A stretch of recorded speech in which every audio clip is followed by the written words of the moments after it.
Okay, let's go ahead and start rounding it here before too awful long. Let's start with Mr. Higginbotham. Okay, you heard my report to council this morning. Do you I have did, any- it was a brilliant, insightful report, and I thank you for sharing that. Do you have any questions? Any Just questions a that you quick may have? question. Yes, sir. So, again, just to make sure I'm straight on this, at the very bottom line, council one-time fund balance as of today, yesterday. Yes, we did. $1,315,568. Yes. And you're anticipating, if everything happens this year, we'll need $2,439,588. Yes. But you think probably we will not have the HVAC for Expo Hall. Yeah, I had a conversation with him yesterday that one of the pieces of the switch gear had like a 38-week lead time on it. jeez. Now, obviously, it's been ordered, Right. but. But it's still 36 weeks. Yeah, so that puts it, right in the winter. Yeah. What you said. So So, I don't, yeah. so is there anything on here then that was not originally scheduled to be completed this year, that we're trying to move ahead? So we've got the Coolman Center HVAC, so that's calculated in that $2,439,000, right? No, Oh, it's not? no, it is up in the, it would be in the projected 23 expenditures. That's what we knew at the time on H, line H, column H. Column H, right? And then we didn't know, we didn't have any numbers to fill in other than what you see of our estimates in the lower left-hand column. Remember when this was, those Right, were our estimates. right. So if you put those two together, that's what we would have estimated to spend. So are you saying that we're definitely doing the Coolman Center HVAC? It's already in Yeah, the works? and so it's on but the far right-hand corner. It's. So we've it committed is it. part of that 2.4 million? Yes. Okay, that was my Yeah. question. Yep. And then but there's nothing else? Well. So if we were to do the annex ejectors, pumps, and panels, that would be an additional Correct. shortfall? Correct. So anything else, and we've requested of council that we push for those projects. Yeah, further. I hope to have some numbers by workshop on those. Okay. Yep. Okay, so we just need to make sure they understand that if they add those, it will add to the shortfall. And I've said that.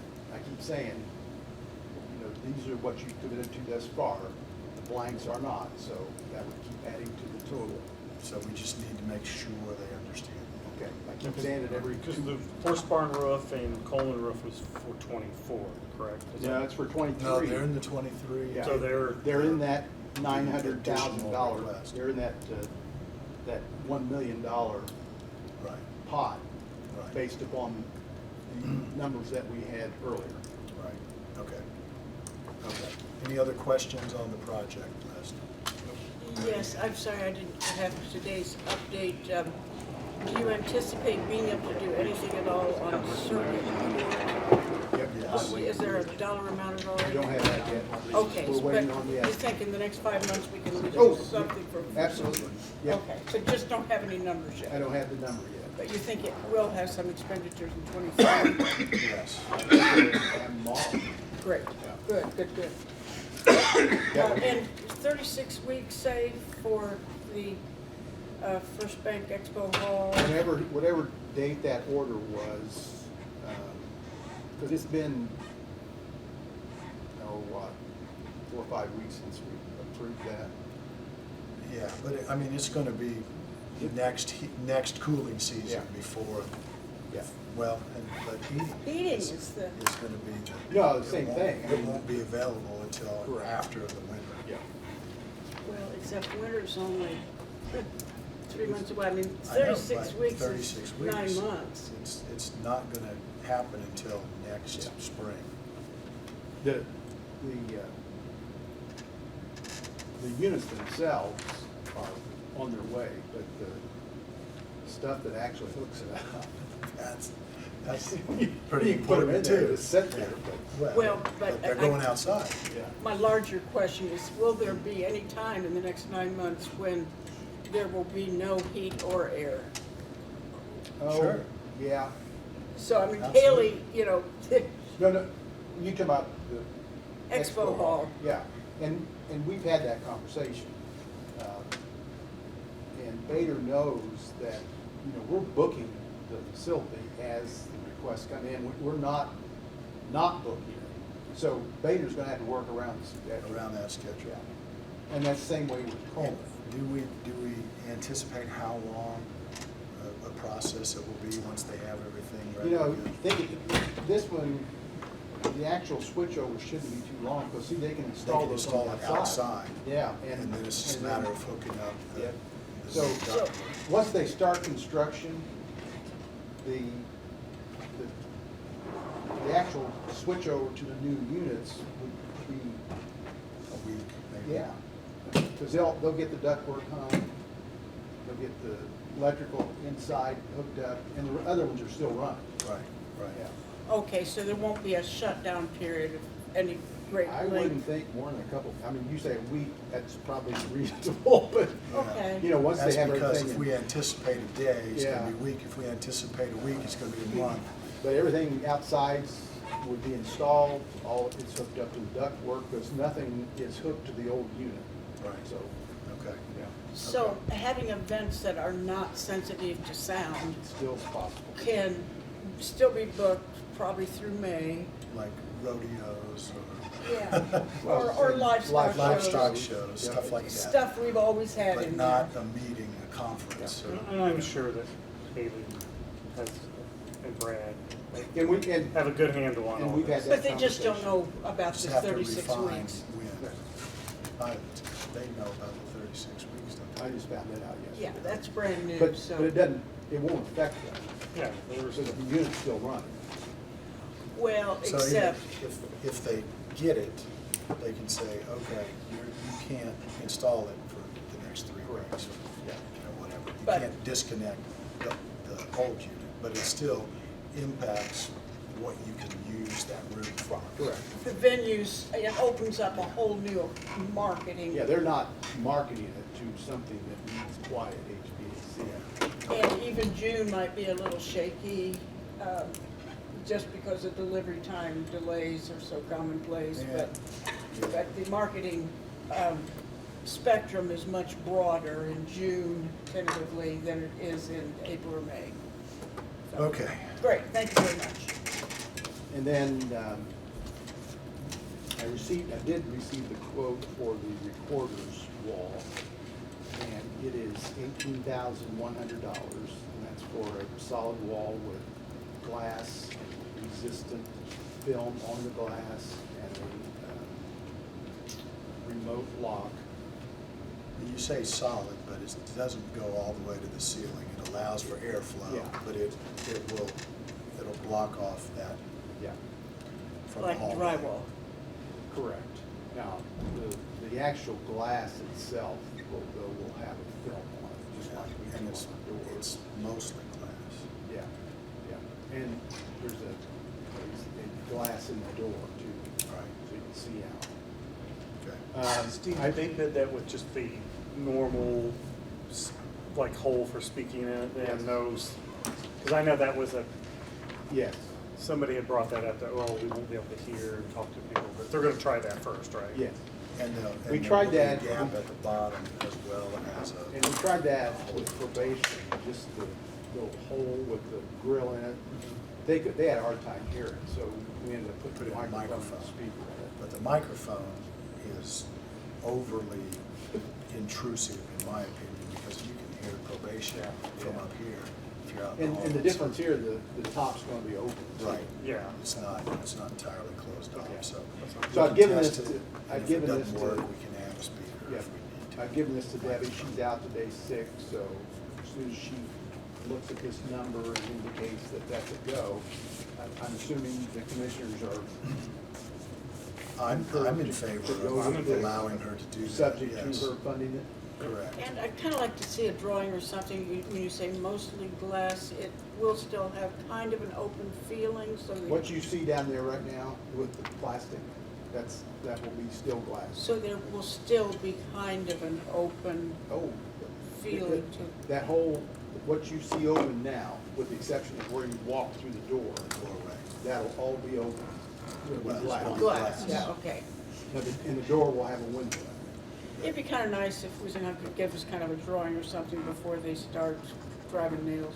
Just, you can distribute again The one, the yeah. picture of the drawing of the original one that went all the way across. Yeah. It'll be the same thing, it'll just be in front of the recorder's office. But that wasn't real clear as to what would be glass and what would be opaque. It was incredibly clear. Was it, you think? Yeah. It was all shaded in, It was in colors. the red lines is this, the blue lines is that, the green lines are this. You don't need to print mine. I've got my original one. So, I don't need one. now, but. Yes, so, We want to motion that you'll accept this subject. I'll make to- that motion that we approve that plan subject to her funding. and it's also, according to the State Board of Accounts, still subject to both the council and the commissioners allowing that expenditure from that fund. Yeah, we have. Oh, so council has to do this too? Council has to. Yes, Okay. yes, Appropriate. the distinction is, it's not coming from the general fund or the cube cap, it would be coming from the recorder's records perpetuation fund, which is. I didn't think health council had related. appropriated that. They have to approve the use per the State Board of Accounts letter. Okay. Okay. those So two moved. comments. I'll second that, knowing that the majority of the commissioners are in favor of that to So security. we have a motion and a second. Any further discussion? Hearing none, all in favor of the motion signify by saying aye. Aye. Aye. Opposed, same sign. Motion carries. What was the estimate, Steve? $18,100. And that goes from the, Just the recorder's office. I know, from the wall wall to to the partition. Partition. Brad, there's a, go ahead, stand down.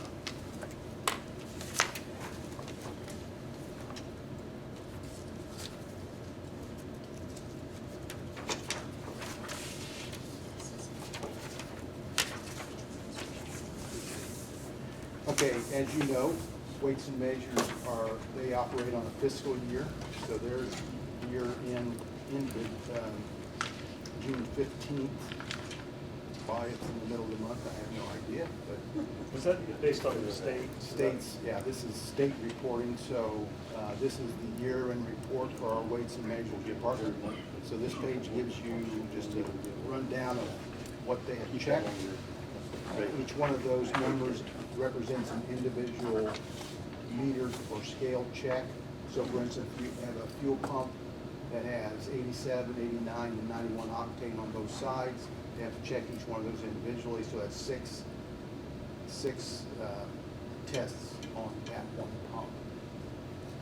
So they performed 3,249 individual tests, and you see the rejection number through there. And then on the second page, it gives you the rejection rate. Our overall rejection rate is about 4%.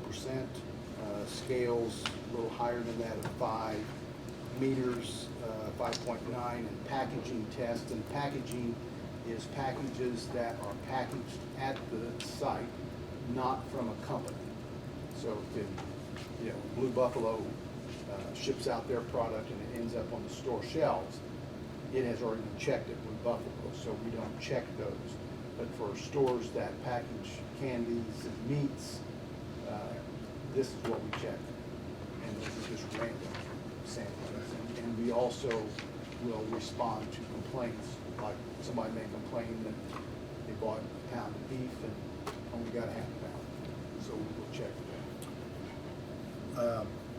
What is the difference between the rejected and the red tags. Yeah, rejected, for example, could be that the dispenser, the pump is dispensing in the customer's favor, which most often it is that way. So we don't shut the pump down. It's in favor, but we tell the. So they might shut it down. They might want to shut it down. You don't. So it doesn't pass, so we can't pass it, so it's rejected. But the red tag is when we actually make them take it out of service. Okay. And, or like on those pumps that have multiple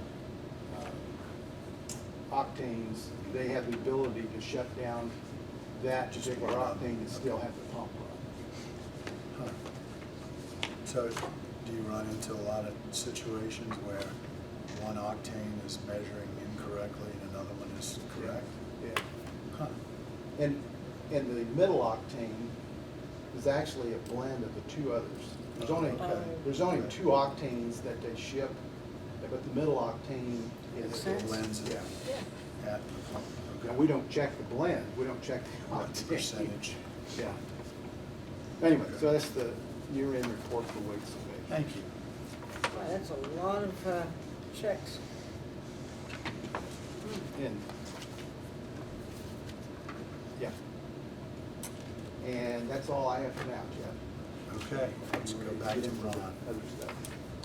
I think you're aware that the lease with EDC and Gateway Industrial Park expired at the end of last December. So we need a renewal. I got an email from George at noon, and they're okay with another 10-year lease. You know, I think we're protected with the provisions in paragraph Article 4. I'll need to check the legal and see what's left there, basically. But other than that, changing the signature template. So if you, I don't know if you got any thoughts about that. You know, I don't know that I've seen it before. I expect Brad hasn't seen it. No, I haven't, so I'm, It's just signed by the commissioners, right, not by the council. So, I guess I'm thinking if it's been this way for 7 months, is there some urgency because there's a deal coming up that, That I'm aware of. okay, so if you can give that to us, we can review it. I sent it to you last night if you haven't got I it yet. haven't seen it. Okay. Yeah, I saw it. My only question is, was there any activity during those 7 months that could be affected regarding their standing with the county and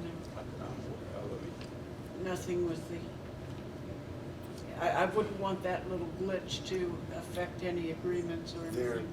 there is a land sale in the works, but that won't, whether this is in force or not, doesn't have any legal issues with the land sale. But that's between Sugar Creek and someone? Well, it would be the EDC, I would think, or us. I don't know how that's worked, because I don't think we've sold any land out there before. We give away a lot. That I think you're. Actually sell, receive cash? That's why I understood there might be some urgency to it, was because of, there's like a 17-acre parcel on the south end of the park that Sugar Creek wants to acquire.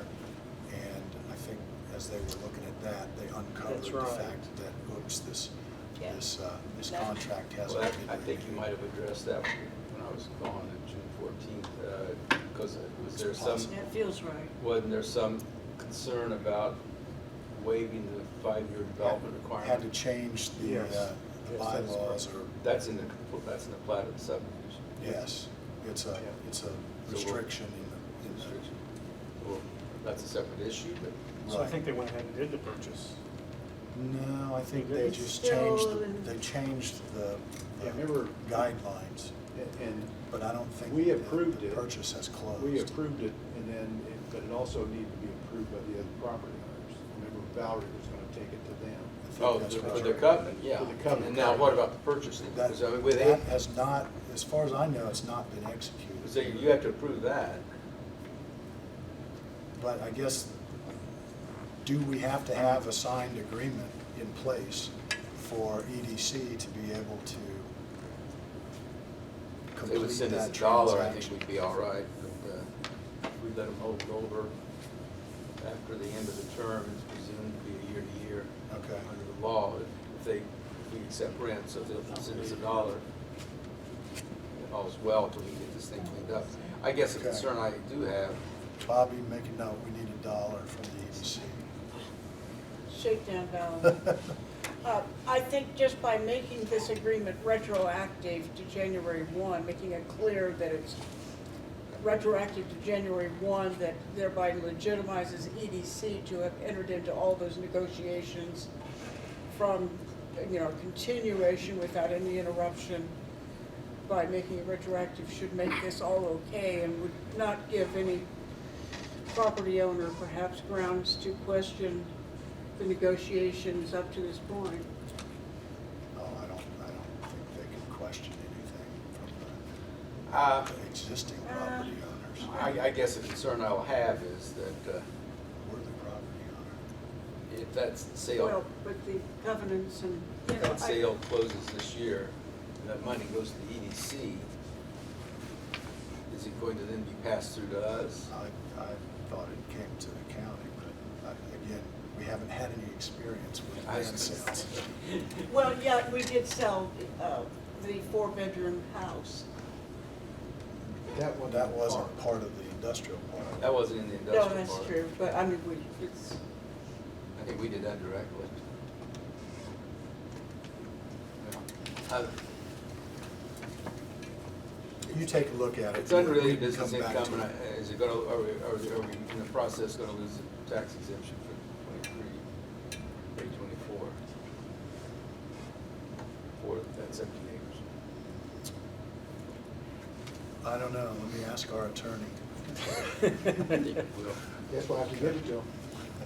I think it will, but Okay. if money gets passed through to us, then I don't suppose we care. That needs to be clarified. I'm confident that it passes through to the county. The I EDC think doesn't own we that talked about property. that in other contexts with the improvements they've done in the Midwest industrial park. And that, But I know that They passed through. routinely sell. And ground. they did in fact, I verified with the assessor that that became taxable for the year. In this case, 23, pay 24, maybe 22, pay 23, I can't remember the time. Okay. Well, if you feel like there's no urgency, why don't we just I think we can make it. check up on I'd this? rather you be comfortable with it, neither of you have seen it in the past. Correct. George said he was okay with the wording, Okay. but I really, like Marion says, it's always almost just been well, it has, I mean, there's no question about it, it's just been a vehicle to allow us more flexibility to sell to third-party Right. developers without Right. having to comply with the appraisal statutes. And so, So, the fact that we're gonna be selling something, Kind of bypass those appraisers anytime you can. exactly. it's not the appraisers, it's the fact that it has to sell at a certain level, and since we've been giving it away, it was awful hard to get that level either. couldn't find an appraiser that would go along with that Said value. It's hard to get a worthless. negative value on it, you know, so. Okay. You got my just apologetically long email on the property, 22nd and Miss May, so. Yes, yes. You don't have to start over, I was wrong about that, I think I remember now why Reed was a little different, and that was because we were just so close, we were gonna wait to get another year and get going to the judge, but we gotta get some more development. Okay. That's the other action, Okay. so we let that hit, back then it was a March 1, I think. And- So we're good to go, it's just a matter of, And you copied that to AJ, right? yeah, I think he's on vacation this week, I haven't But seen him, so, I spoke to the mayor yesterday, I gave him a copy of that, and, asked them to get together with whoever's involved in that, and let us know if they're still interested, we can still take some action, but then there's gonna be a delay then. Once they get it, there have to be a new redemption period, if I understood the 100 letter days from the correctly. date of assignment. So they understand that, they have a copy of your letter, and they'll get back with us. But if they want to there's pull no, the trigger on that. there's no problem with subsequently assessed taxes they own it, they go off just like they would go off if the commissioners took title. So Okay, That's, good, that's not an issue. good, thank you. Yeah, I think that's it right now.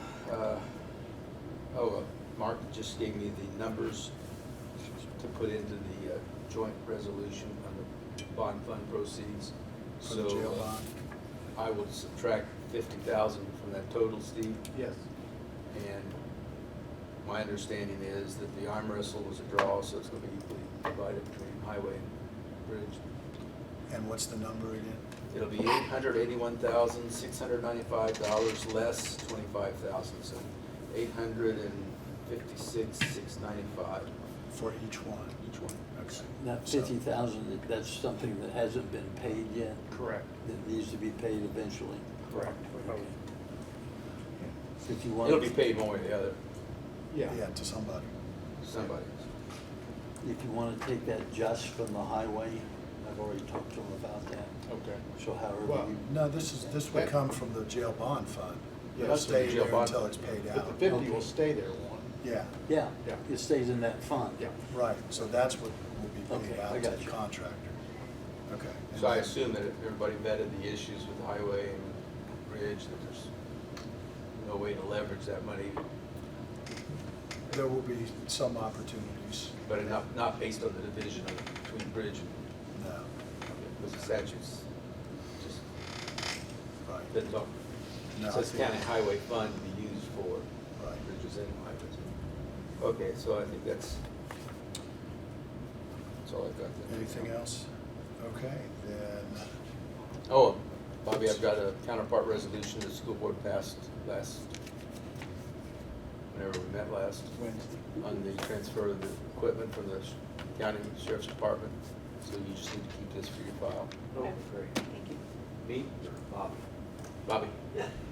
Sheriff, come on up to the table, please. Pass these down. Also, if you didn't know, the sheriff is another year older yesterday, so. Thanks for, I meant to mention that this morning, but I forgot. well, you know, I hate telling people I'm only 39, but, you know, so be it. Did you want to sing happy birthday to him? Yeah, no. I come to you with a simple request today.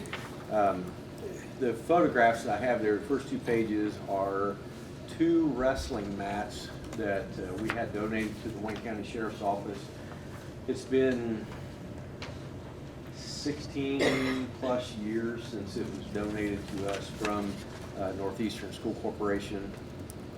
We got a lot of use out of those over the years, training in physical tactics and other things for our agency members.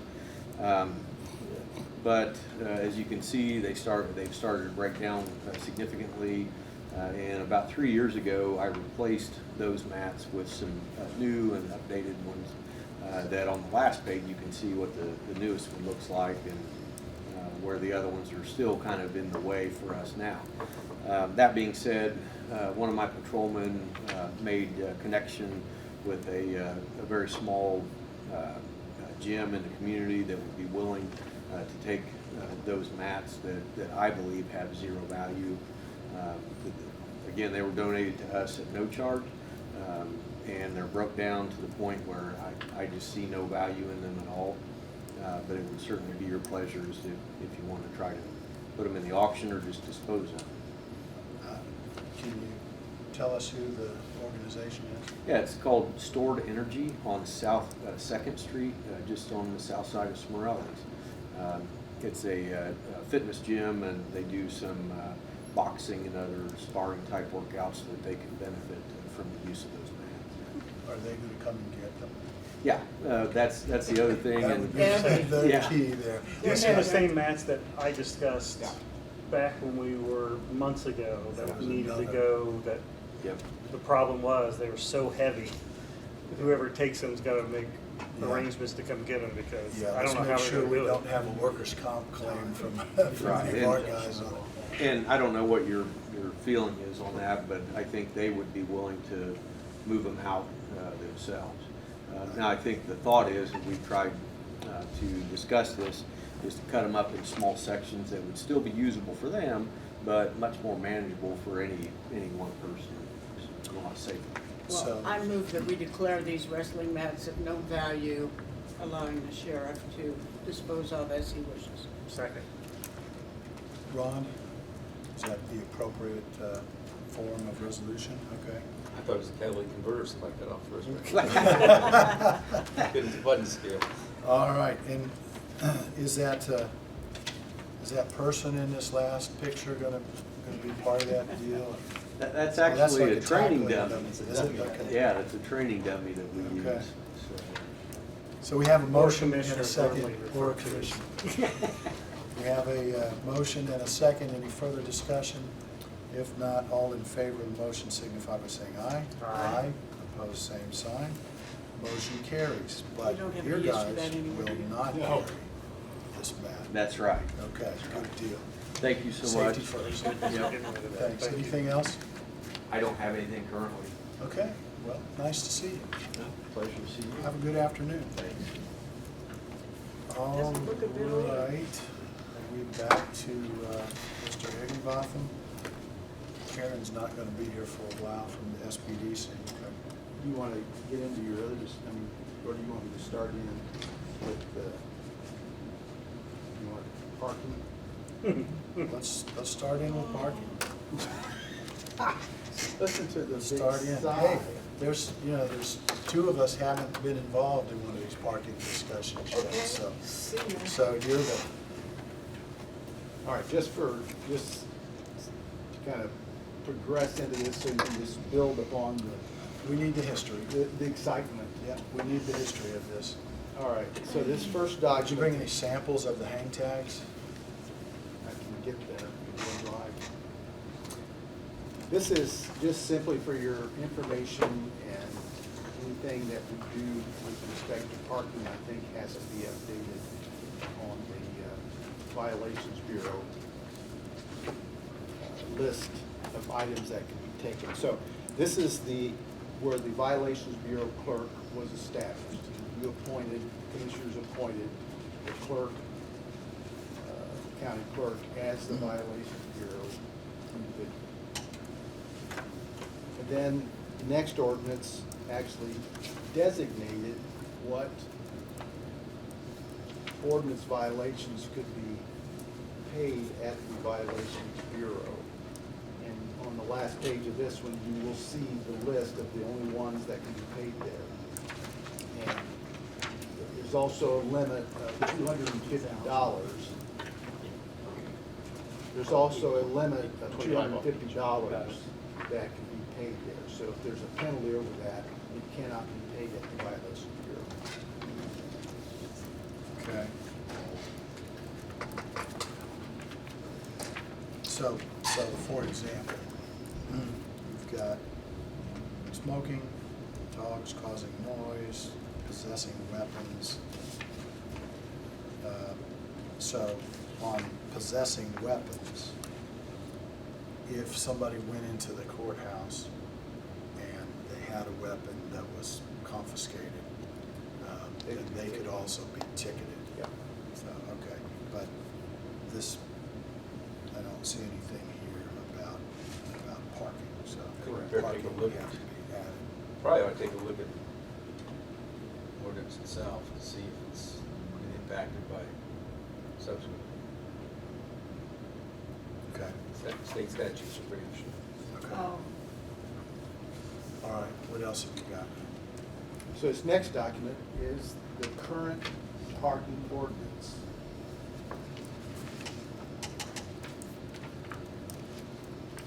And this is dated when? It was dated 1979 with an amendment in 1988. You're laughing. So what I have done here, I've highlighted in yellow items that certainly need to be addressed. Now, that doesn't include things such as, this ordinance doesn't address handicap parking, it doesn't address fire lane violations, it doesn't address crosswalk violations, it doesn't address emergency vehicle parking only violations. So, And so, any of those separate categories could be treated differently terms of enforcement. Yeah, if you go down to, well, it starts at 7102 there on the first page. It enumerates different things that are violations under this ordinance.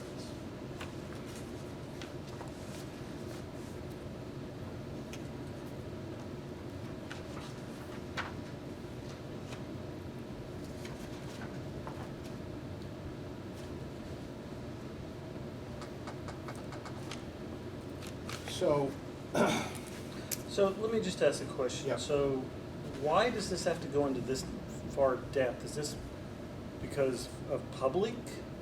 Or are we referring to, because, well, This is not- that's a good question, and it may or may not, just depending on what you want to do. So this is not just for our parking lots. This is Correct. for the whole county. County. That's right. It does designate county employee parking in there, because it Okay. designates the different lots. And to your question or comment, Brad, it does both. So, and we also tied the personnel policy back to this, should it ever get to that place. That is, a violation of a county ordinance on county property by an employee is subject to disciplinary matters. So we did tie it that way.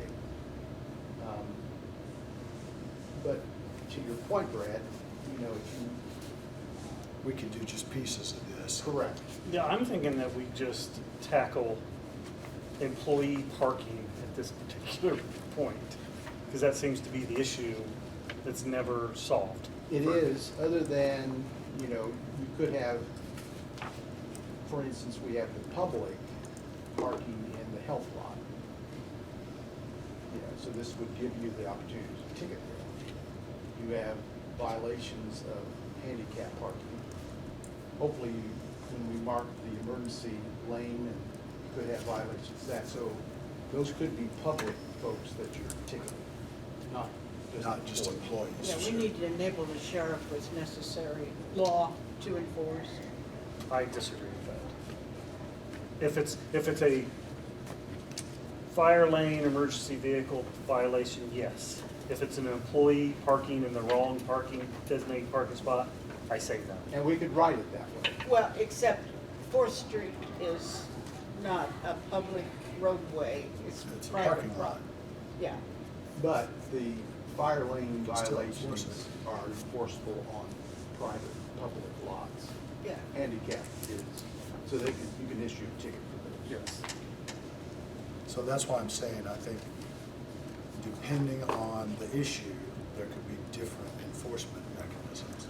Right. If it's an employee, it could be their department head. If it's, even if it's an employee, if we want to have tickets for people who park in a fire lane or park on the sidewalk or whatever, we can treat that differently, right? Yep. Or park in a reserved spot in the annex lot. I mean, you can do, it's your ordinance, you can pick whatever you want. But we also can go back into definition of a reserved spot. Do we need fewer or more or, whatever? And even on the point of handicapped lots, can you tell me that we have more than would be necessary for this Yeah, building? this lot, based upon the number of spaces, only requires 4, and we have 6. And then the Fourth Street lot also has some handicap spots. Right, it's got one more maybe than is required, Okay. but it's based upon the number of spaces. And then the state code gives you what number of handicap spots are required. And I'll tell you, I'm here a lot, and I don't ever recall seeing all the handicap spaces filled. I have during tax time. Well, I'll bet they haven't been filled with people with handicap stickers. Yeah, if you, I'll jump into that a little bit, but there was a reason that we put more than, you have to have 4. You gotta have I was 4. gonna say, I'm assuming because for employees. Correct. And we you had still want employees. spaces for public, if Sure. they come in and do That's business why that are we- handicapped. So it makes Absolutely. only sense to have more spaces that's why for we- minimum now- state requirement. You also designated one as, and I forgot to put that one in here, veteran parking. Was what? Veteran Veteran parking. parking. Yeah, there's a sign. I don't remember us taking action on that. How did that come to pass? You passed it. Did we really? I wouldn't have just stuck it out there. I don't think I did, I don't remember but I discussing don't it. recall that. I'll take it down then. I No, didn't say that. I make a motion that we have that veteran parking and maybe some more. But you guys, commissioners did pass it. Well, You authorized a spot, because that. I wouldn't- Commissioners passing it is In not what? necessarily the same Which thing as ordinance? us passing it. So it was just. No, it A wasn't. It was in the veterans- last 6 months, Oh. that we took a, That was in the last 6 months? The Well- veterans parking spot? time flies when you're having fun, I don't know. Okay. But it hadn't been up there very long. I mean, It wasn't during Could've a been commissioner's 1970. That session. doesn't mean when it was adopted. That means when it You got won't passed. find that in the minutes. I'm gonna find it in the minutes and I'll That's show true. you, because I would not have put that up there unless some of you guys did. I don't doubt you for a Well, second, Miss- Steve. She is. so. I don't. If you say I'm gonna it find was it. adopted, it was adopted. It's, I have no problem with there being All one. right, I would have voted for it, given the opportunity. maybe you were gone that day. Make Okay. that makes the minutes, that's okay. Maybe during road school. I All right. don't think so. This next page, and I put this together hastily, because Jeff wanted this morning, so I did this. So let me walk you through what these numbers represent, so that you can see what you're working with respect to available spaces. Now, we have always separated out this building from the courthouse. So the Fourth Street parking lot and the west parking lot are associated with the courthouse. The annex lot, the bank lot, and the health lot are associated with this building. Because remember, we had the prime lot before we had the health building. Correct. It was a parking lot for Yes. employees. Correct. Okay. So the annex lot has 71 regular parking spots, has 6 handicap and 7 trustee in the southeast corner. There's 7 spots there. The health lot has 29, because remember we split that. There's some designated strictly for public, so those don't count. Which health lot you talking about? The public health, public health. Well, it's just one lot now. for One lot now, This yeah. consideration. But I'm talking about, not the well. No, No, not, no, no. not welfare. So the health lot has a public space that employees cannot park in, so those numbers are not even counted. Oh, but there are more spots than that. No, there's more spots over there, but they're all designated for public, the employees can't park there. Do you have any idea how many? 10 maybe? 6 or 8 at least. There's a couple of handicap on one side, Oh, that's so. true. yeah. Someone said 10. So of those 29 spots over there are 16 employees that work there. There are 6 county cars that are assigned to that department. And I don't know how many contract workers there are. I've heard 10 or 12. Well, there's fewer than there was yesterday. Fewer than Monday. Monday. And now there's 18 employees. But the point being there is that there's no spots over there available for overflow. It's pretty full. It's full. And then the bank lot, which is the US Bank lot, has 49 regular spots. And then Main Street, when they put the bike path in, there are 6 on-street parking spaces right north of the annex. So that is 126 available spots. That's not counting your handicapped or those 7 trustees. According to the salary ordinance, there are 95 annex employees, 95 positions. according to the salary ordinance. Okay. And then there are 14 county cars assigned to the various departments that are in these buildings, this building. That makes, if everybody showed up, if those salary orders was filled and everybody showed up at the same time on the same day, you would need 109 spots to put a car. Does the salary ordinance include elected officials?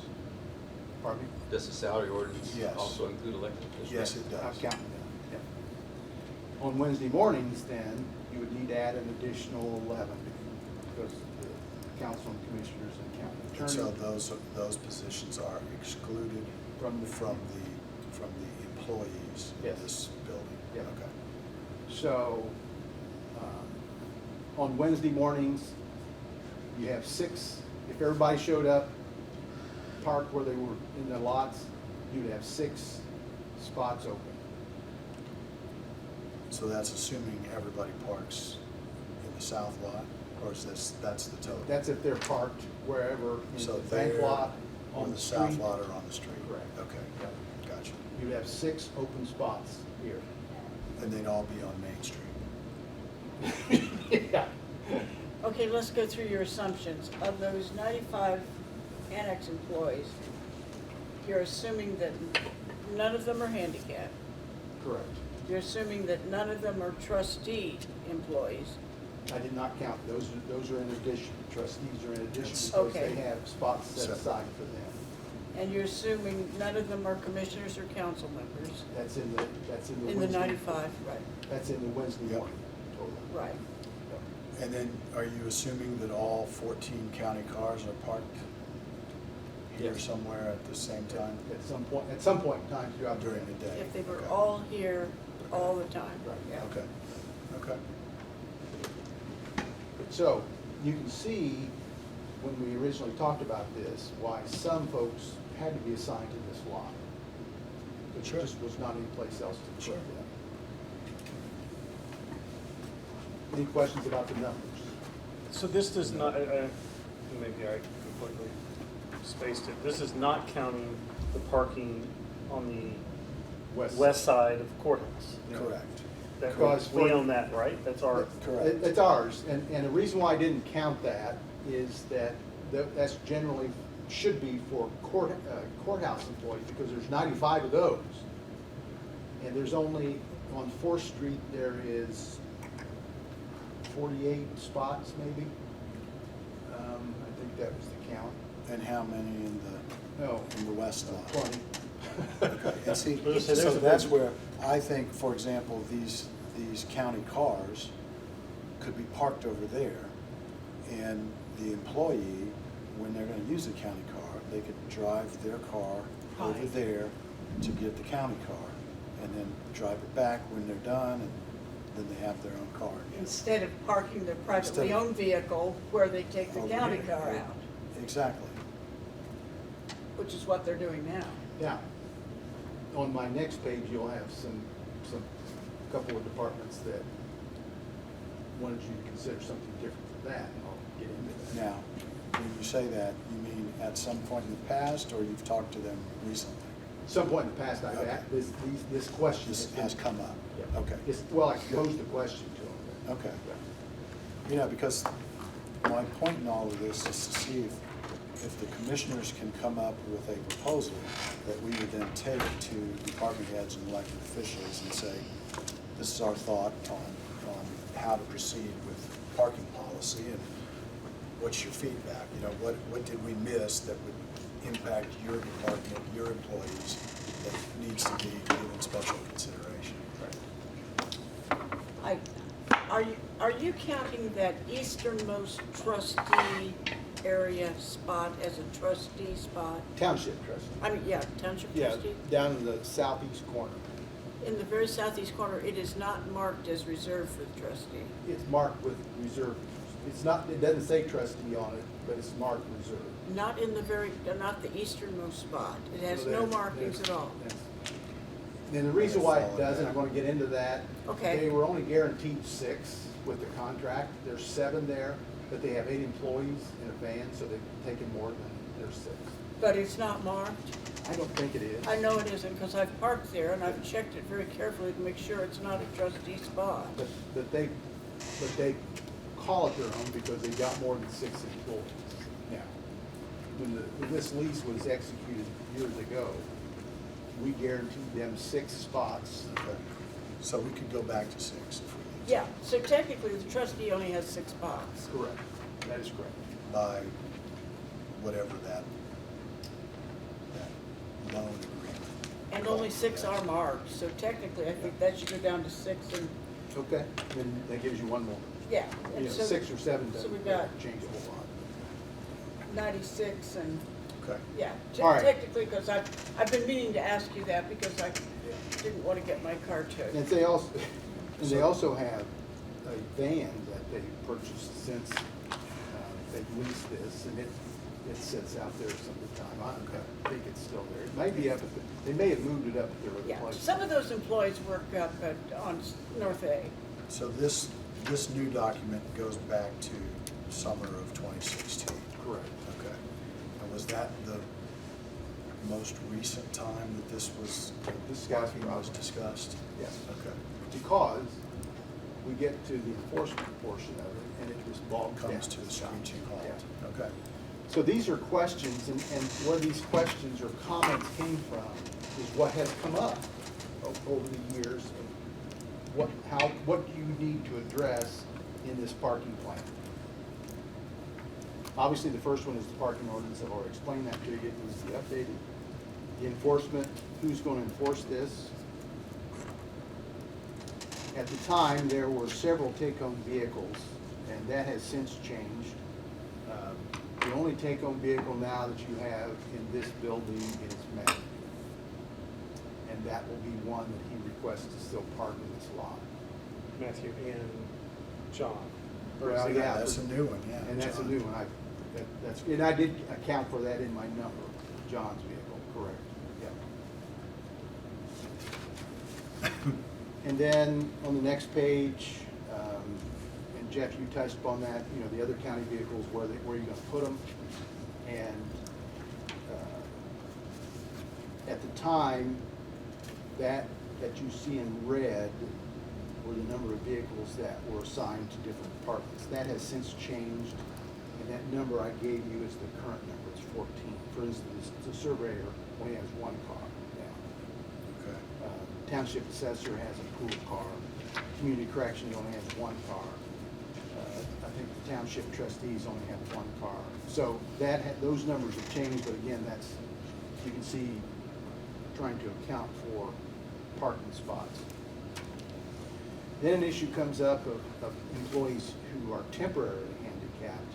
How do you want to handle that? They don't have a handicap placard, but you can clearly see if they're on a crutches or got a cat boot on their foot, and, you know, should we have a sign that we can put out temporarily for an employee who has told us they need something? So Kim, is there a process if somebody's injured or to go to HR and No, get but a there should be. temporary? Okay. There should be, but there is not. So if we go down this road, that would be something that, Yes. that your office would put together a process to approve a temporary sticker or hang tag or whatever, and it's good for a week, and then if they need it longer, they come back to you, or Yes. some kind of process Because I like think that. you even indicate, were you gonna put employee handicap on the sign, weren't you, for the parking space? Yeah, we've talked about it. Okay. Yeah. Don't we have some employees who regularly park in handicapped spots? They Not do, and they anymore. have a placard. No more. Well, we have one that has a placard that Yeah, is yeah, legitimate, yeah. yeah, one, Yeah, but yeah, the other no. just one though? Well, there's two. In the annex? There are two? There's a 911 lady. Yeah. Yes, Yeah. so it's So one we of have two. two Okay. that with valid. So that really brings our, And so then we need to evaluate that in terms of how many public handicap spots we want to maintain in each lot versus how many for our employees. And then that's the on next bolded out, is the number of handicap spaces. Okay. The law requires you to have 4. With the number of spots that's in that lot, you're required to have 4. So what is the formula? 76 to 100. And there's 84 out there. Okay. 80. Yeah, 80. There's 84 spots. So it falls within that 76 to 100, so you got 4. now when we take out the trees, we're going to pick up how many spots? Looks like Six, six I maybe. think. Yeah. Well, yeah, that'll, Two in each of 3 rows. You'll have to, and that'll, you know, we'll need to decide where you want to put the treasure drop box. Obviously, it was put there It's for because obvious it reasons. didn't give up a parking spot. Well, yeah, it didn't take away and. You're taking out green. brick wall too. Right. Yes. And then at the bottom of that second page, the 911 employees, they arrive at 6 in the morning and leave at 6 at night. And so they're here all day. And because, especially in the winter months, they come at dark and leave at dark, they have requested to park in the light parking lot and not across the street. I agree with that. Building and grounds employees, they are in and out of their trucks all day, and to your point, Jeff, and certainly they can park their POVs over in the other lot, pick up their trucks as they move and out throughout the day. Then elected officials, should they be given a spot, preferential treatment, a preferential parking spot, not preferential. The township trustees, and again, they have been guaranteed 6 spots, and I think they are currently using 8. And I think they moved their van up to their place north of Main Street.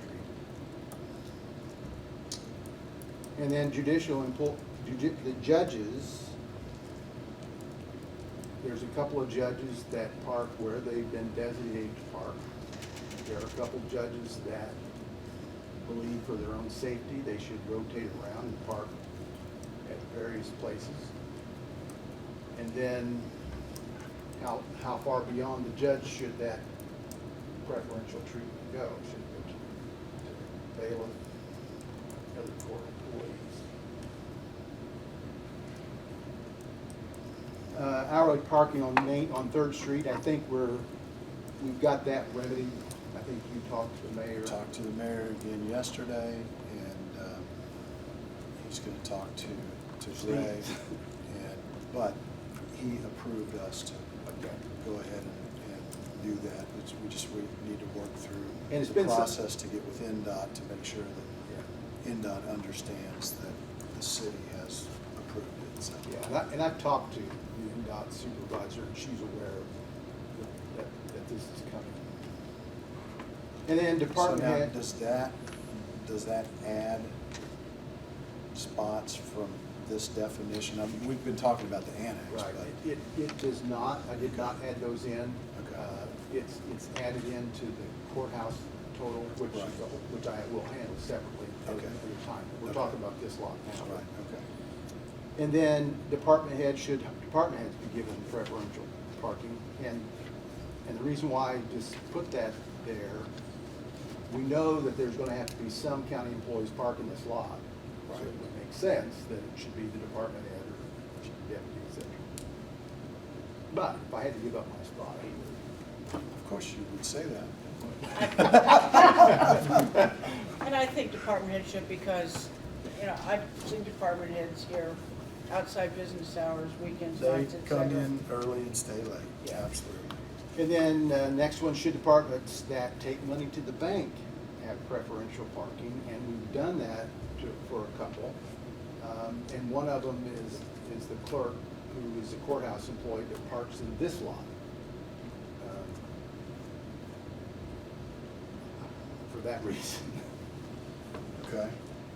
And then, should employee parking be first come, first served? And what we discussed at this time, let's take the bank lot. There's 48 spots there. The intent was, when we put in this new entryway, is that people who would be assigned to that lot would be the people who worked in the basement, because they could come in that west. And it is closer, walk-wise. And so they would be assigned to that lot with their hang tag, but individual spots would not be assigned. Park wherever was If open. you got here early, then you get closer to the door. And then at the time, that bottom one there, we had more community corrections workers and trustee workers than we have now, so I don't think it's a problem like it used to be. But there could have been a day that you had 6 or 7 trustee workers or community correction workers who are assigned here, that some of them would drive and park out here. Now, some of them didn't drive, but they parked out here. Some of them shouldn't be driving. Yeah, at some of them all. shouldn't be driving. And then the next page, inclement weather, how you gonna handle that? I can tell you without question that you have folks when it's snowing Or rain. or raining, they wanna park close to the door, even though they normally would park someplace else. Number of spaces assigned to each department, again, talking about this lot. We know we've got to put people in this lot because we don't have enough spaces. Should each department have X number of spots assigned to them? And again, it would be on a first come, first served basis. Or according to how well they perform their no before. And then the number of parking spaces, and this is one that I threw out, I think has some merit, maybe not, but we know, we've seen the number of, if everybody drove their car at the same time, they're on the same, every day, and you just simply do the math, on one day you've got 6 spots out here, another time you've got 17 spots. But I suggested that you take that center parking area, and that's public parking, period. If you arrive late to work, you're gonna have to find someplace else to park. Maybe over on the west parking lot, but these are strictly for public. So it would be like the spots that we designate for people paying their taxes. Correct. But it would be permanently. Yeah. This many, whether it's It's 10 or public, period. 20 or whatever, would be public, and public does not mean employees Correct, yeah. in this context. And then. Customer parking only. And then the red, that remainder red was comments from the different departments when I sent that questionnaire out. These are comments that I received back. Okay.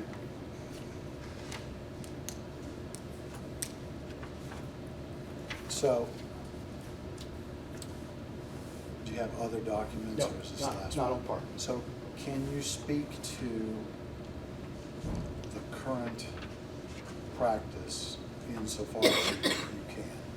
What's your take on what is currently assigned to whom, and how did, just, where are we at right now? Well, obviously, when the public health moved, that took that block completely off.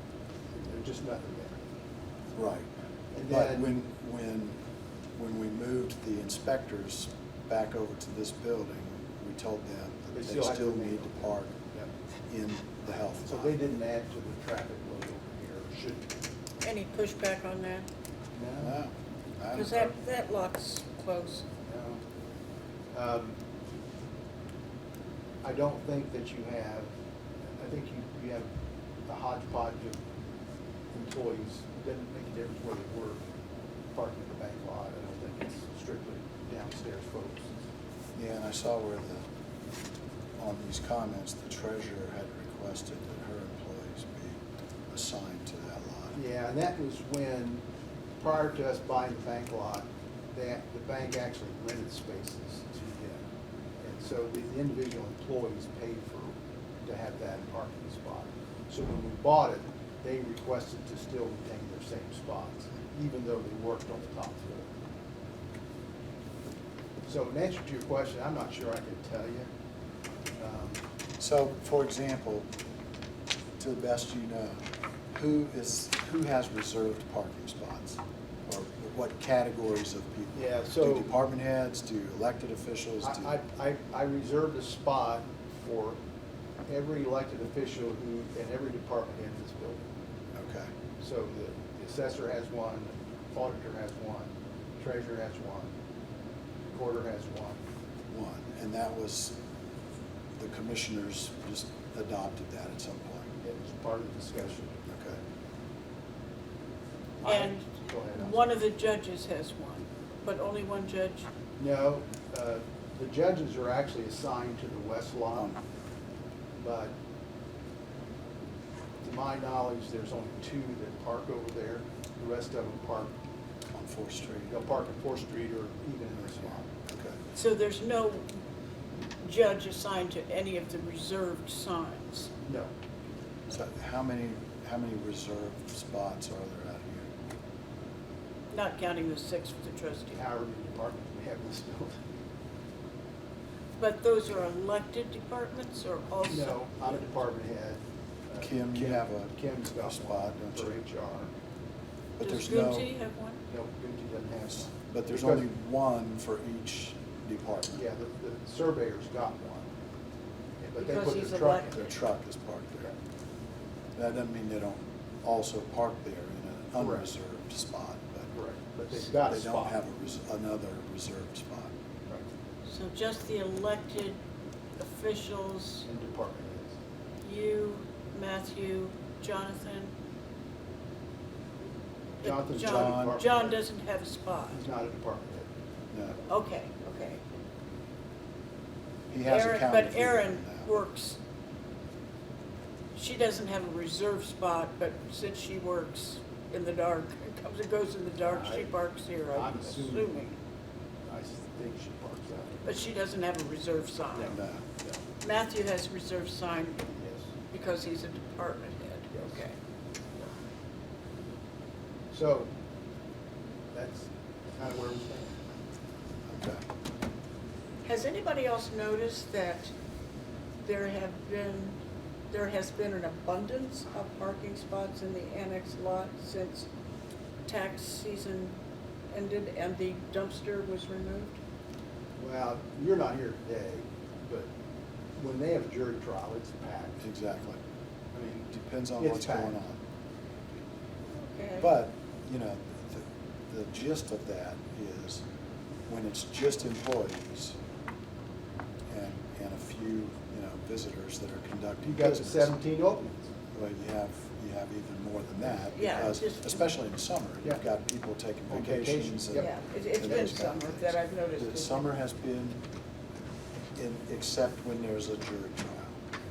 Yeah, But but I- even when there's a jury trial. But I give you worst scenario, is what I was saying. Correct.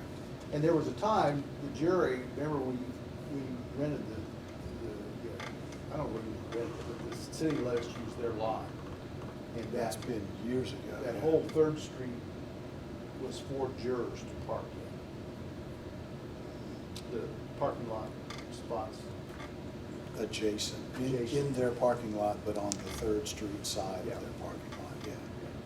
Yeah, I remember that. It used to And be. then when they took away the policemen take-home cars, remember, they did it for a while. And they needed a That's place where to they all park. parked, and so they wouldn't let us use that any longer.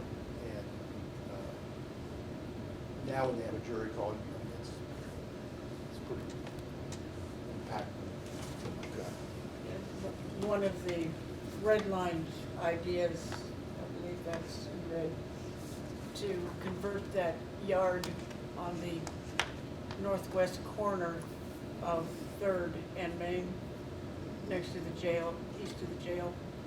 That was somebody's suggestion. Yeah. Yeah. That, And if you think about it, the jail, you know, it's a building where folks go in and out of. yeah, And when WellCare separated off and we designated spots for WellCare in our contract with them, there is no parking for the Close to jail, the jail. For visitors. especially handicap parking. right. I think that idea is worthy of thought, because that grassy section is not all that attractive. Only for that occasional person who wants to put their tent there.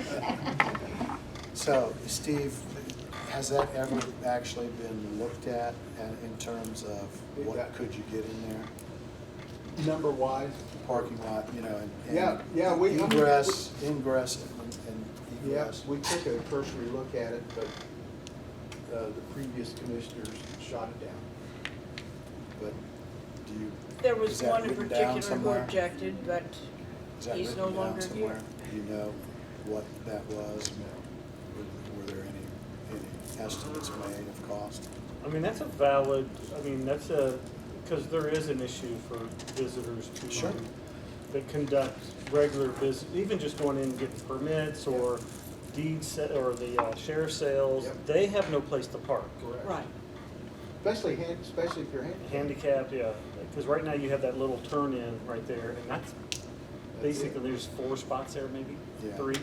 Depending on how big the vehicle is. Three Yeah. and a half. It's a van, yeah. So, That doesn't alleviate our employee parking here, but that is a valid point that I I think think- we should look at. You know, I think the concept though, as you get through all this crap, you designated X number of spots out here for the public that are totally off the Out of radar bounds, for yeah. any employee. You assign whatever employees you want to this lot, you give them 1 spot, 2 spots, whatever that spot count would be. Assign the rest of them to a lot, and if they don't get here on time, then they've gotta go to the west lot or somewhere. Well, that's why I was asking about the west lot, because it seems like that's a big parking It lot. is. and we It can- is. We It's can very utilize that Yep. for our employee parking. I know it's a little bit longer And- walk, but And the intent was, in fact, the intent was that all courthouse employees would go to that lot. And Fourth Street would remain an open parking lot for both buildings. But Didn't work out that way. But if we converted the sheriff's yard to a parking lot, that could be of benefit to both visitors to the jail and the courthouse. I don't know how to benefit the courthout. It's you certainly- can't even get them to park in the west Yeah, parking lot. it's so- it's certainly. It's as So I'm not far- talking about employees, I'm talking about courthouse visitors. I think that would be the last place they would Yeah, go, I but think we park there. It's across the street, courthouse. And then, of course, this has been years ago, you know, when we closed the north and south entrances of the courthouse. that changes Made the it- traffic Made it flow. further to walk. Absolutely. And that's why we talked about, okay, then you, maybe certain employees who had clearance could enter those doors with a fob and wouldn't have to walk clear around to the Right. east side of the courthouse.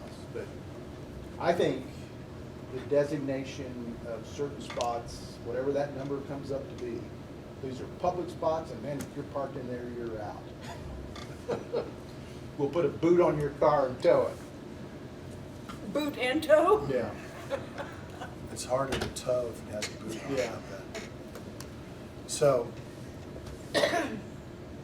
So the to only my way. way of thinking, the numbers appear to work.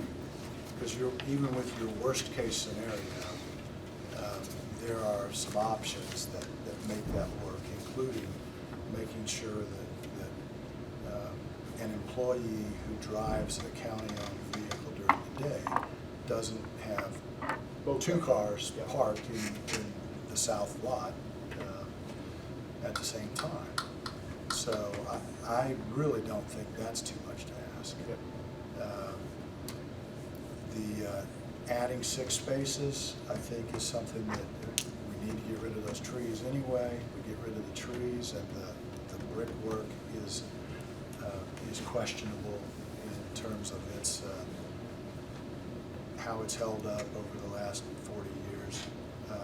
So that's a relatively easy solution.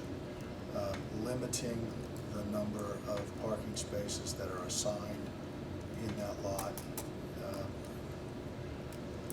The question then becomes enforcement. And I think there's a significant opportunity for enforcement to be handled through education of our employees of what the expectation is. And then department heads following through with that. And you're gonna have, we've been through that before, I'm not saying it won't work, but it hasn't worked, because you've got some department heads and elected officials Who won't want to do that? who wanna do it, I and they get don't it. do it. Here's my solution to that. So let's say it's an elected official head, but they have employees. They are county employees. Yep. We have a policy in place under HR of enforcement. First offense, verbal. Second, reprimand. Third, a day off without pay, and so on and so on. If the elected official chooses not to do that, according to our policy, we as the commissioners will do it. If you're willing to do that, we'll do it, but we've never had that before. But can we do it? Is there anything? Talk to them, yeah, they don't talk to you, they elected officials.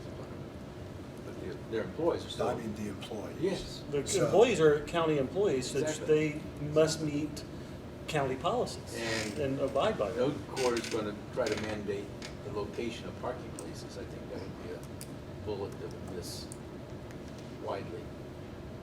Okay, okay. Just like on sick days or anything else, we made them follow county policy, whether the elected official or department head wants to enforce it or not. It's still policy that we have the right to enforce. And that kind of support will be very important, because there was a time, as you've seen in this ordinance, that building and grounds did the enforcement. And when we, I can remember, when we tried to enforce it on certain elected officials or their employees, man, they just went ballistic. And there wasn't much then support from the commissioner's office at the time. Okay. I mean, the elected officials is going to be, if we have an elected official that just absolutely refuses to abide by our policy, there's not a whole lot we can do at that point. But I think discussions go a long way, and then at that point, that's one spot that we, How we've had deliberate disobeyance of, like, one of the judges just refused to walk through the metal detector. They're for their protection, so. I think in Yeah, general, little most talk. of them are going to Oh, apply. I think so. They're going to comply to our That makes sense. request. I think we would. So, let's see if we can write up a draft of that intention. The intention of commissioners punishing, you mean, write that up? The whole thing, The policy. the whole thing. What did you Yeah. come down on jurors? I mean, what's the thought on jurors? I mean, that's, There's no good answer, because they're public and they're taking out, Could we, when they have a jury call, I mean, there's lots of them come in. could we do this during, we know when the jury call is going to be in advance, correct? Yes. Could we not, once we get a notification, then we reserve 4th Street or 3rd We Street? used to do that. Fourth For Street is- 4th Street for jury call only, We used to do that. and then public has to find somewhere else to park. And that may take an employee parking spot, but So, I think that would require security being the We enforcement. used, when I say we used to do Fourth that, we Street. would do it when the jury was finally in panel. We didn't do it for the entire call, because there were just too many, but when they had a jury of 6 or a jury of 12, we would actually put jury Jury sign. parking. And so they got to park in that same spot until the trial was over. yeah, I think that's, and then still, enforcement of that, if it's an employee that's parking in a juror's spot, it goes back to the department head or elected official. Did you give them like a mirror tag to identify them as jurors? Yep. And then if it's a public person parking in a juror, how are you gonna know that they're not a juror? Well, once they've been in and paneled, they would have a hang They have a tag, once they're in it, so, if somebody's parking there that doesn't have one of those tags, But I- at that point, on the few occasions that's gonna happen, you call up the sheriff's department, they run the tag, they know who it is. And You part either of, move your car, it's gonna be towed. part of how well that would work is dependent on how many parking spaces are designated as public spaces. So we'll need to work up a couple of scenarios. You had mentioned you wanted to have this kind of general conversation at your next meeting with the department head elected officials, and you want to hear their feedback. Correct. So, Similar to, what happened yeah. 8 years ago, 7 years ago. But I think we need to have a proposal So to, yes, I agree. to We share. can't just say, oh, what do you think Yeah, about What do you think about parking? parking? No. And then we're gonna get, No, no, we need to say, Well, No here's what we're football. thinking, what's your thoughts on this? Yeah, Can we can- tweak it some? Yeah. Can we make it just like in bullet points? Here's the principle that we're going to Right. apply. Yes. And is there anything here that negatively impacts your office that we haven't considered that we need to? And if they say, well, we want all our employees to park, We don't want to walk yeah, across we the don't wanna street. walk, it's like, well, sorry, we can't accommodate you. I have some questions about commissioners intervening in management of elected officials, employees. I guess my first query is, do we really have a parking problem? My feeling is, Apparently we do. It's been talked about for I've been here since 1988. 1980. And I've got memorandums from the commissioner's office dating back to that time period. but right now, it is my feeling that we do not have a serious parking problem. I think we have a greater challenge in recruitment and retention. It's costly to replace people. And it's, one of the ways you keep people is by keeping morale high. But I had a discussion last week with the department head. And his comment to me was, if the commissioners would have a policy, I could enforce individuals not parking in proper places. And that came from a department head. Well, I've heard that too, because in the good old days, everybody had a parking sticker and everybody knew where to park. When your first day on the job, you got your assigned parking, and that was very, organized and clear about where you're supposed to park. Now, there are probably fewer employees in these buildings today than there were maybe 20 years ago when people got their parking stickers. But I'm really concerned about solving a problem which is not a serious one. I think you'll agree we don't have a severe parking problem because we have more places to park within a block of where people work. If you count the west lot by the old health department, and you count all the free street parking that's underutilized, Well, we do not have people but going we get without a com- we place to get com- park. We get complaints when our employees park in front of people's houses. Now, to your point, though, you say we don't have a parking problem. And I've always said, it's not the parking we don't have a problem, it's the enforcement. If we Right, made- that's if we- one of my bullet If we points. made everybody park in that west lot, you would not We'd have a parking problem. Yeah. But Right, I mean, no, you'd have a morale problem. Yeah. But, Yeah, no, it would there's be a problem. plenty of spaces as long as, if you made them utilize the west lot to its fullest. And it comes down to, this is a public building, the courthouse is a public building. The public should have a right to park closest to the building when they want to conduct business. They shouldn't have to park in the sheriff's department lot or the west side if they want to conduct business in annex. But employees are taking those spots up that have a job here. do you get A benefit complaints? to having How a many job. complaints have you had from the public, except during those last few days of I have May? not had none, but I know when you go out there and the Yeah. lot's full and you see people driving around constantly looking for a spot. You do, you do. Oh, So- we'll get complaints. Absolutely. But I used to have more complaints 10 years ago than I have today. The parking used to be more of a problem than it is today. So we do nothing then? No, I'm just talking about, I'm speaking in opposition to heavy-handedness, is what I'm speaking in I don't think it's Things we're heavy-handed, I talking think it's heavy. have a policy in place for if there is a repeat violation of the same person, that we have policies in place to enforce a parking rule. Okay, so let's talk about enforcement. We have not discussed that. It was not effective when Buildings and Grounds did the enforcement, right? There has not been any enforcement for 11 years. I don't know how that worked out. We know the sheriff will only do enforcement in the public safety lane east of the courthouse. He has agreed to do that enforcement. Why didn't it work to have Buildings and Grounds ticket or whatever they did to enforce? Why didn't that work? Because you had departments that wouldn't abide by it anyway. They just, Because they don't report to the buildings and exactly. grounds. And they just, they had no teeth in it. There was no sanctions, there was no penalty to it. You put a sticker on there, don't park here, okay. And they parked So someplace there was else. no towing that was No, ever no. considered? And I don't All you think. have to do is start towing.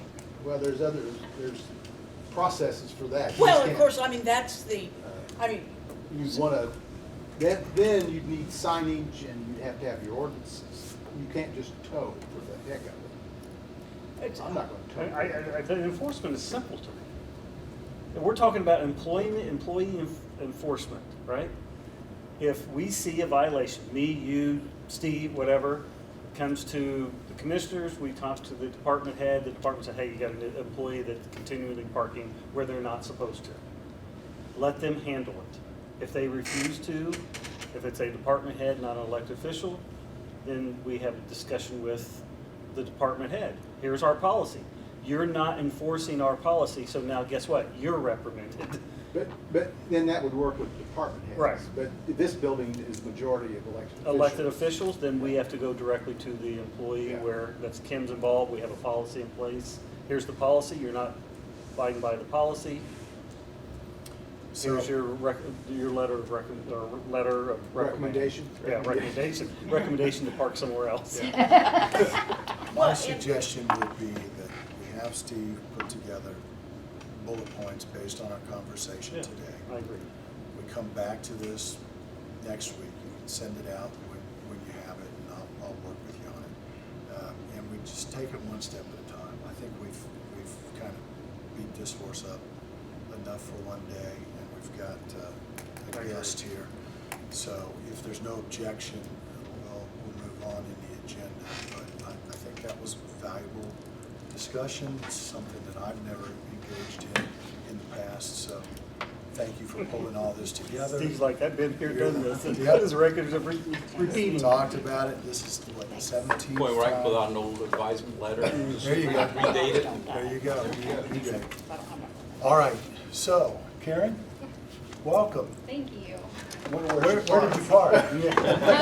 I'm parked in like a 2-hour spot just over here. Okay, well, then we want to get you in and out of here before you get a ticket. So come on up to the table if you would, please. Does it matter? Yeah, right. Wherever's convenient.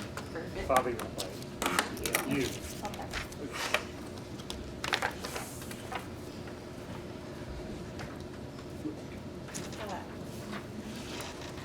Thank you. You're welcome. Does anybody need my card? I know I was here with Peggy back in October-ish, but if I have cards, No, if I'm anybody good. needs Thank one. you. This is the letter that I provided them. So thank you for seeing me. I know it's later in the day and I appreciate that. I've been traveling across the region, so. But I just wanted to come in and we are in the middle of doing our budget for 2024 for the Small Business Development Center. And so I wanted to come in and see about, one, requesting funds for 2024, but also to see about receiving funds for 2023 that we talked about with Peggy when I was here the last time. And so the letter that I gave you states the amount that was put in the budget by Peggy for 2023. And then I also wanted to share a little bit about where the Small Business Development Center is headed. So it mentions kind of in that second paragraph that the state is providing some funding to us to bring on 2 new positions for the Small Business Development Center. So we already have an advisor that comes in to advise for Wayne County, set in on the ready and the help meetings, working with the chamber on putting together a pitch competition. So hopefully in 2024 you'll see a pitch competition come through Wayne County.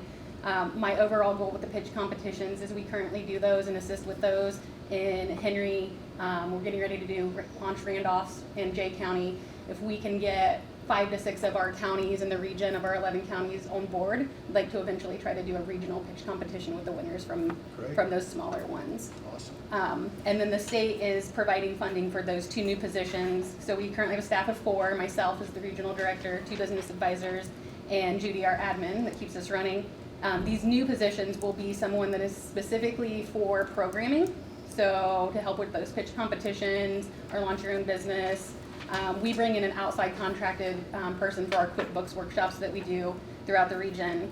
But they will do more programming, more group, like more peer type groups for entrepreneurs. And then we will be bringing on an ecosystem navigator. I'm not sure how much you know about the new entrepreneurship portal that the state has created, Connect IND. Sound familiar at all? probably not. That's okay. That's kind of the gist that we've had around that. But the state launched in July a brand new entrepreneurship portal. It basically scrubs the internet for anybody that can help small businesses, uses an AI program, puts them in, and then somebody can go in and say, hey, I want to do a business plan. I live in Wayne County, and it'll give them all of the resources of who can help them with the business plan. We would hope we would come up first, but let's say it brings up 20 different people and they don't really know where to go. There's going to be a button on the bottom that says talk to an ecosystem navigator or a navigator. That will go directly to our office, and our ecosystem navigator will be the person that helps them with those resources. They'll also have a requirement to have peer groups. So we have so our team is growing a lot. But we do, all of the funding that the state is providing is still going to be for those two positions, and so we still need the support of the communities that we serve, and so that's what I'm here to request. So, help me remember if you will, Karen. Yep. How many counties in your region? We serve 11. 11? Yeah. And what is the total contribution from those 11 counties? I don't have the exact number in front of me, and I should, but it's around 120,000. And the way our funding works is we have federal SBA dollars. Right. Those dollars have to be matched with local funds, so our host organization, Ball State, and then the communities that we serve. The two new positions, those funds from the state will not have to be matched, but we still do have to match the federal dollars. Okay, so 110,000. I'm trying to think through this because my recollection was you asked for 20,000 last year but got 15. I don't remember off the top of my head. We'll Okay. check that, and we'll certainly pay what we have budgeted. We were just kind of waiting Okay. for Yeah. an invoice. Yep. And I think this can qualify as an invoice Okay. for us. But, we make a proposal to the council, and the council approves the budget, and just off the top of my head, I'm thinking it was 15,000.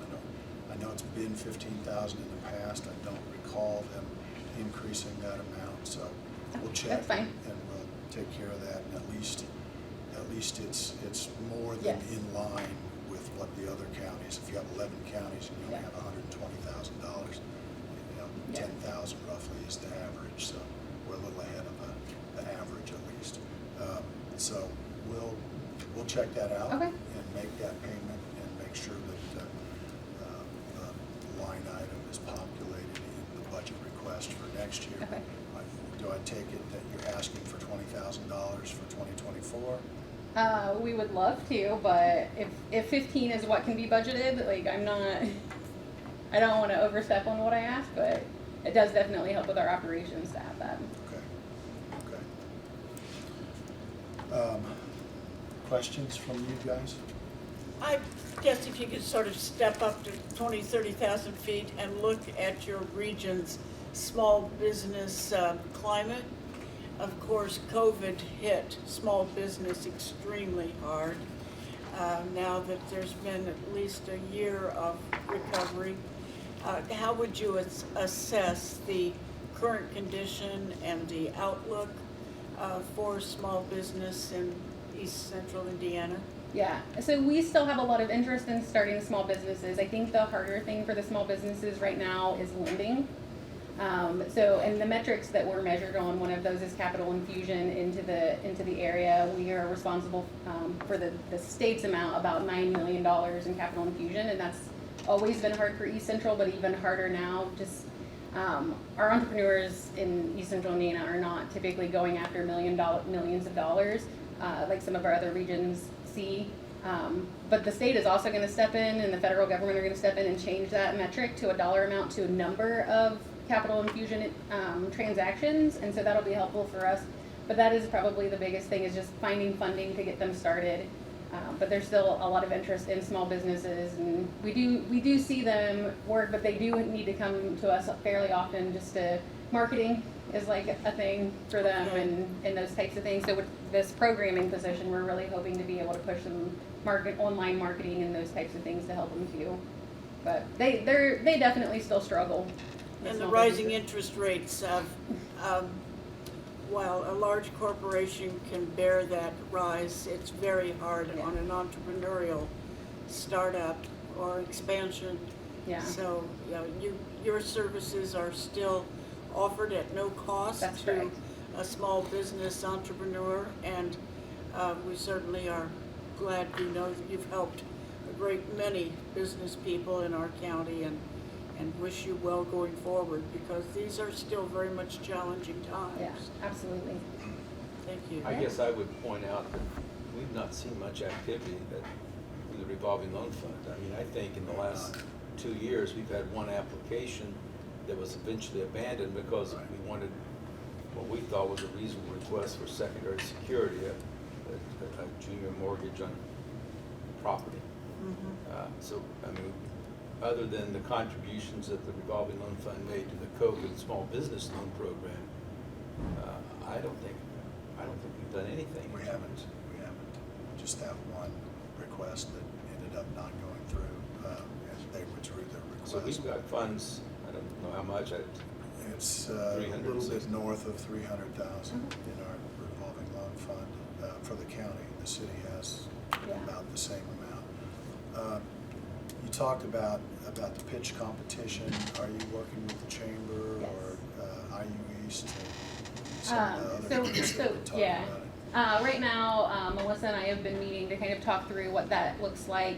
So in the other counties that we've done that with, we come in and do all of the programming for it. So typically it's between 5 to 6 workshops to get them ready for the pitch competition. Melissa's working on securing funding and sponsors for that. I'm trying to think who she had a meeting with. I had a meeting with some folks from Earlham, and I think she also had a meeting with them. They were working on like a Lilly grant that they were hoping to be able to get some funding through. But also are connected over at IUE, same with ID Tech. So I think it's just bringing all the right people to the table, but we would come in, we would do the workshops. Typically it's a business plan workshop, so they're required to do a full business plan, and then a financial workshop, marketing, and then we go through with them how to pitch. And then depending on how many people are in that pitch competition that are trying to get into it, I should say, we may have to narrow that down. So we do a practice pitch with them. And in Henry County, some of the people that didn't make it into the final pitch competition but did the practice one ended up getting what they needed from the judges that were already in the room. So working with Melissa to try to get that together. She was hoping to do it this fall, but I just don't think all of the funding is in place for her yet to be able to do that. And so we're hoping early spring.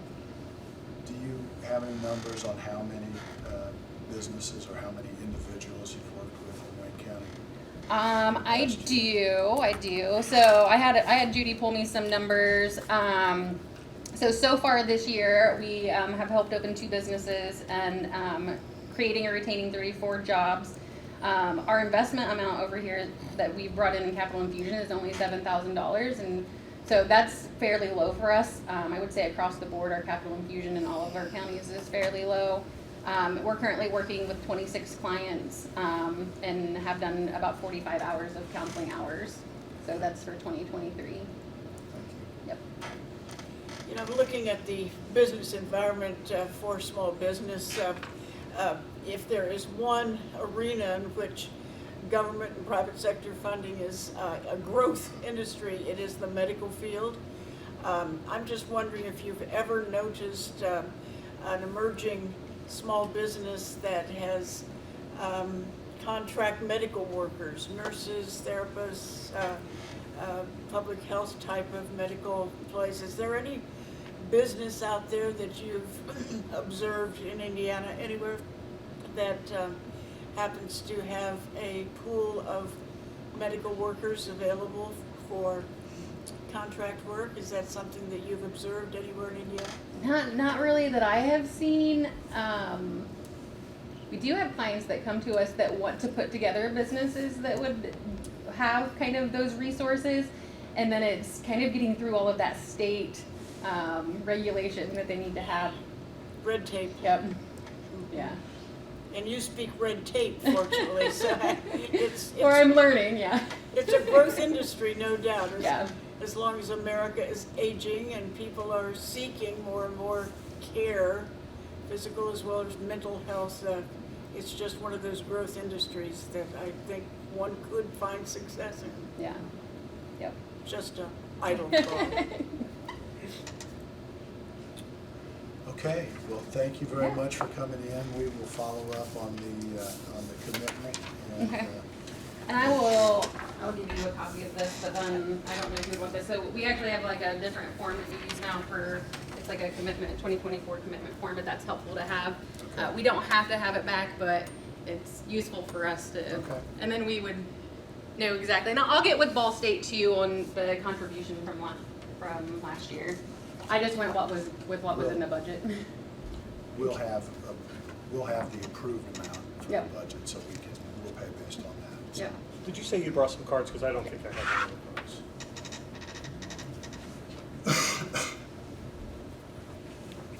Does anybody else need one?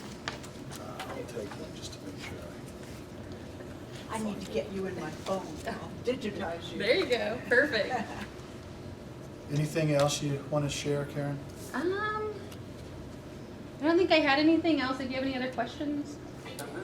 We'll get in touch. Thank you very much. Yeah, absolutely. Appreciate Thank coming you. in today. Absolutely. All right. Thank you. I just have a question. You parked on the street because all the spots were taken out? I missed my turn. Oh. and there was a spot, so I was like right there. I'm not gonna try to find something else. Because there are spots out there right now, right? I think. I don't know. There were at 1 o'clock. Thank you, Karen. Absolutely. Thank you. All right, Steve, what else do you have? You want to talk a little bit about the conversation that council and auditor had on grants? Yes, I do. We've got our grant process. We do have a grant process. That's what he's handing you. I believe. So, this was put into place in February of 2021, and it was to respond to some of the issues that were talked about this morning. Now, I'm not sure what Mark was talking about. It may have been some of the grants prior to this, I don't know. I'm sure it was prior to this. And it Isn't seemed he like, aware of our process? that's what we talked about. And it also, it seemed like he was talking about other funds in the same vein. He was, because the 4D fund is not a grant. Yeah. It's a And, fund. and if that was overspent, that's another issue. Yes. Okay. Well, basically internal with the auditor and council. Yeah, I I mean, mean, because it's been, it's I mean, budgeted.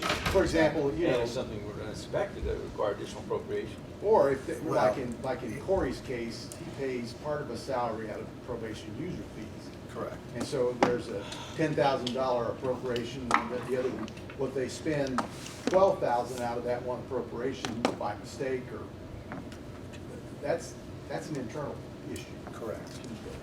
Okay. It's not a grant issue, but there are grant issues. Yes, so we put this in place, and if you just go to the top of that page, number one, the grant application must be completed and signed by the office holder, department head, and submitted with the request for grant document. That's the next page. So they're supposed to turn in the grant as well as this, so that you can see it and have an opportunity to read it and ask questions if you want to. And this is the form that we very rarely get from the health department. Yes. Correct, but Well- look at number 3. Short notice, we get it. Number 3. The grant application, as well as the request to apply for grant document, must be delivered to the auditor to be placed on the county commissioner's agenda no less than 7 calendar days prior to the meeting. If it involves paying personal services, it must go before county council after review by the county commissioners. So the county council shouldn't see all the grants. The only thing that they need to see. They don't have to see. They don't all the have to. grants, But the but reason why we spelled that out is so that the grant application person knew that they got to go to both bodies in some instances. But I think number 3, point number 3 here is the area where we can make some improvements. And we can make sure that everybody gets information in a timely way. And so, one of the issues is I'm thinking it should come to the commissioners. The commissioners then can disseminate it to everybody that needs to have it. And I agree with that now. Prior to this auditor, previous auditor took care of that. Well, we initiated this at the request of the previous auditor. Because she wasn't getting the stuff that she needed. And she didn't have it to disseminate to anybody else. I just think it makes more sense for us to make sure that commissioners and council have the information from day one, that it come into our office and be distributed to the auditor, to the appropriate bodies. And I don't see why we wouldn't share every grant request with the council. Okay. They don't have to take any action unless it has budget implications and primarily staffing. But there's no harm to sharing it so that they know how many grants are in the works, how many applications are going in, those kinds of things. So That's Jeff, if I my may 2 ask, cents worth. if I'm included in on that, because Of those course. with personnel, it's really not in here. Like I just received those job descriptions. That's why I'm saying, yesterday. well, and job descriptions is a different animal from the grant application. Yes. Because we won't necessarily have a job description at the same time that a grant application is. Yeah, normally we moving don't, forward. but they asked me for the. But you She can at hasn't least been be asking aware for of numbers. it. So, Yeah. and so if they come to the commissioners, Bobby can make sure that HR, council, commissioners, and the auditor all have copies of those and some kind of communication back to the applicant that, thank you, we have the information we need, or we don't have the information we need. We have your grant application, but we don't have a completed, whatever this is called, request to apply for a grant. And we can address it through the commissioner's office. And if it's an HR issue, you could contact them and say, okay, this is a new position. You need to have a job description. We need to send it to Irwin for review, Right. whatever. Yeah, because this calls for a wallpaper hanger, and we've never really evaluated a wallpaper hanger in county Exactly. government. Exactly. And one thing that, heretofore, we've been taking the word. We've been seeing some that is indicating to you that it's a very short turnaround. The grants that I've written for county government, I've always known about them months in advance. Especially if it's a reoccurring Exactly. grant, you know when it's gonna expire and the new one's gonna be coming out soon. Plus, But this is a whole different environment. The federal government now is giving the states extremely short turnaround time or they're gonna lose their money. And that's filtering down to the locals. I don't know whether it's, but short, when I say short, short's not a week. I mean, Not and typically. you're hearing that. But that's happening not just in health. But I think there are short term. I didn't say there wasn't, There but are. it's, I And think it's the so- exception rather than the But, rule. but, my But it's point is, changed. there's nothing to be gained by doing anything except clarifying the process. That's what we need to do. We need to make sure that we're communicating with everybody with all the information they need. And anything beyond that is a pointless discussion at this point. I just want to let you know that it may. Makes you feel better. It does. If you clarify this process with total transparency, this is what it can cause. You squeeze a tube here and it's gonna come up this end. One of the councilmen this morning said that council should be privy to all grant applicants at the same time as commissioners, and the fiscal impact of all grants should be, to have the fiscal element to it debated at the outset, so that commissioners make their decision as to whether or not to approve the grant based on council's impact a fiscal impact judgment so that commissioners do not make the approve or disapprove decision without council's fiscal impact decision-making a part of that. And we don't. We approved the application. Well, no, his point was we should not approve the application without council's counsel. If they want to meet more frequently, that might. Yeah, because that's not always I possible. just wanted to point that out. And that's fine, but the key to me. Whether there's personnel involved or not. The key to me is, and I have absolutely no problem in sharing the information that we have. I think we should. But we can't share it before we have it. And so we put together a process where as soon as we get it, it goes out to everybody that needs to have it. Yeah, I have no problem. As soon as we get it, we should send it out to council. I think one thing that we can add on this policy is that department heads and elected officials, when they want to, when, as soon as they they are aware of a grant that they may apply for, they should notify us that they may pursue this. So that we're more aware, not coming Yeah. to us at a meeting, say, you got to approve this now because I got to go to council next week and get their approval, and if it may include hiring 2 new people. Well, but each department has a staff or a board or an advisory team or something Sure. that they need to make sure that they don't go off half-cocked to us. So they really have to, Well, just like we're communicating to council, even though we're not asking for them to make a decision there, we're just informing them, hey, put this on your radar, this is coming. Exactly. They can do the same thing. Absolutely. The department heads can do the same thing. Absolutely. So we're not blindsided. just so you know that we will be welcoming their engagement with policy making at the outset. So just, I can see that. We can certainly have that discussion, Right. and I have no problem with having that discussion, but I can envision grant applications that don't have any particular fiscal Yeah, we've done, impact. just the 7 months I've been here, we've done some. So. The drug-free Wayne County grants that we approved. Saying, there, right, there's a prime example that council has no impact on what they do. Okay. But we approved them, so.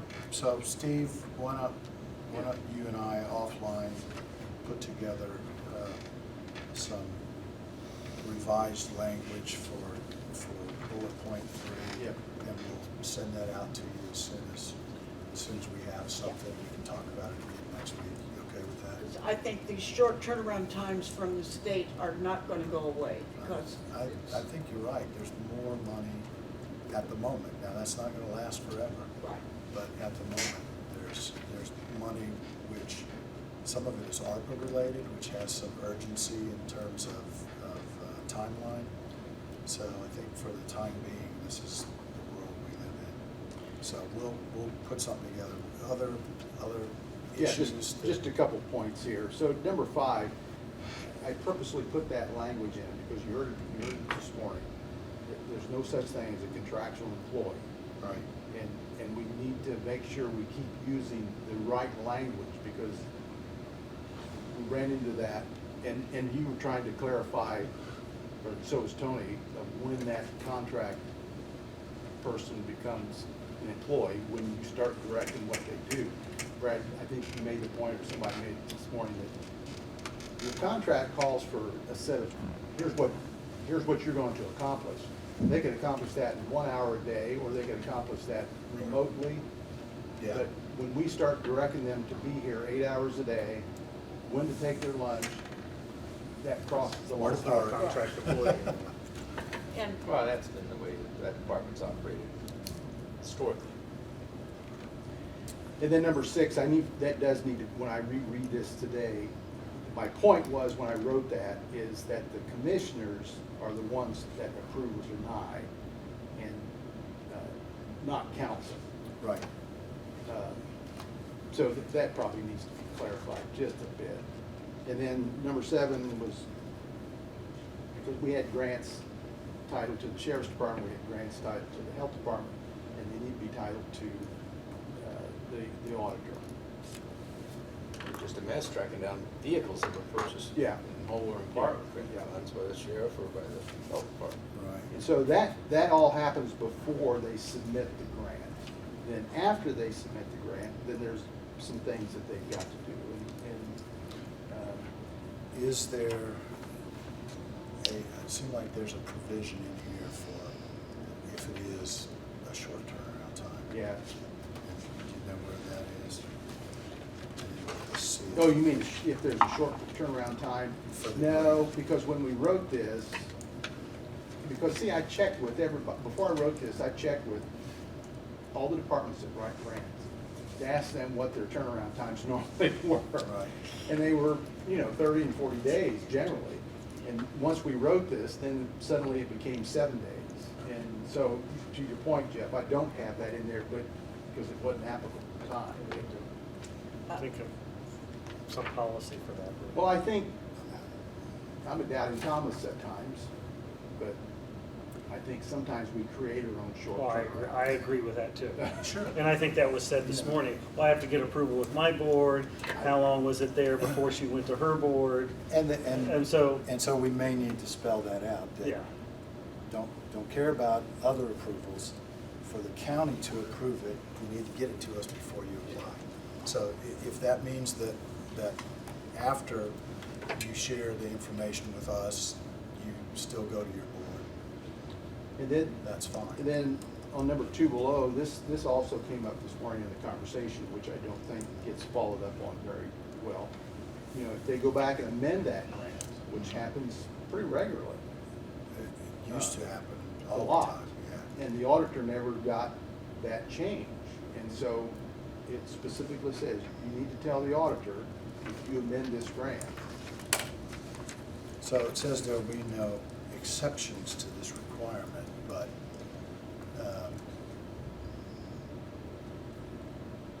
it might be a good starting position. Yeah.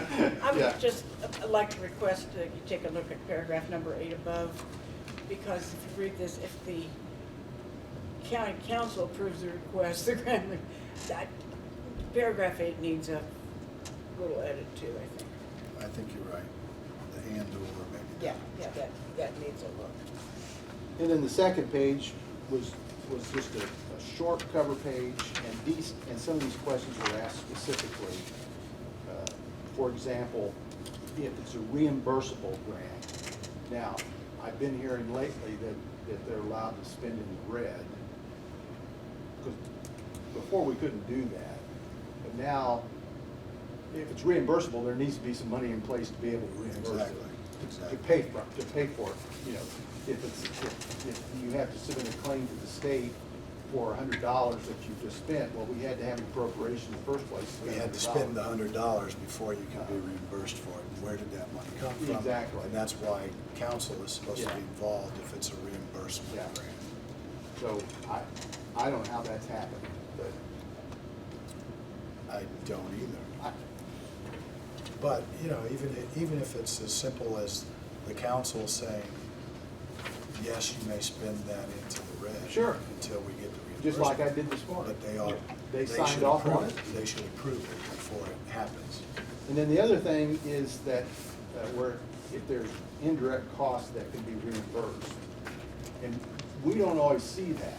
And that's Right. why I made a point to ask for the entire grant application, so that you can determine whether or not we can recover rent. Do we have a indirect cost reimbursement percentage from the federal government? When I was at Ivy Tech, we had identified, Yeah. it was like 31% or something of Yeah. salaries Yeah. was the indirect reimbursement rate, and we got that I regardless of. think we do, because it came up in conversation when they do the review of the 4D expenditures, because, that's how they figure. The fringe benefits. We provide that guy with our utility costs, Jeff Dawson.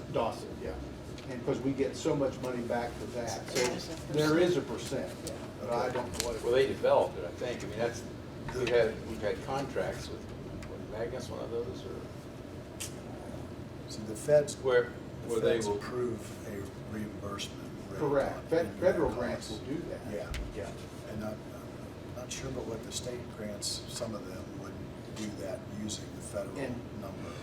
And so that's why that's specifically asked on there, so that we would know. But we as a county ought to have a rate that people should know about. Yeah. Well, I really think that You can't be reimbursed for something you're unaware Yeah. of, so. the conversation this morning was, I thought it was a little convoluted, and if there's a need for staff in some of the areas of grant process, you know, and not in the auditor's office figuring out what's been processed. Yeah, and the auditor is part of the process, but not the, or it's not gonna flow. But I Right. mean, this identifies the need for really a grant staff person. And then the final page was put on here to prompt that discussion, make sure that something that they're applying for is not imposing a cost to the county somewhere else. And that's why those questions are asked. Because what we find sometimes that we'll get a grant to send somebody to training, but then once they're trained, there's no other money Right. to fund the position or Yeah. and then, so that's why these questions are asked. Is this paid for by the grant, or is there expectation to be paid for by the county? I remember when, back in the day, there were grants to add police officers Yep. to different See that. municipal police agencies, but it was like for 2 years, and then you have to come up with the money to continue it. And a lot of groups couldn't come up with the ongoing funding. And there's grants that get applied for that may have other uses. And one that we've had in the past, remember we were funding our interpreter. And there was a grant applied for to get something, but that same grant could also pay for an interpreter. And so it might have been better to apply for an interpreter grant rather than some frivolous piece of equipment or something. Frivolous by your definition, not necessarily by someone else's. Now, since the administration changed in the auditor's office, this is a form that he's created. Oh, there's a new form? Yeah, this I realized is, there was. grant?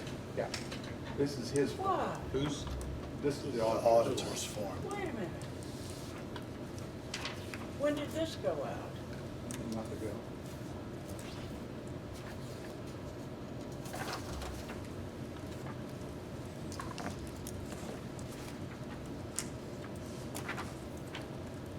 So, obviously, he asked some of the same questions.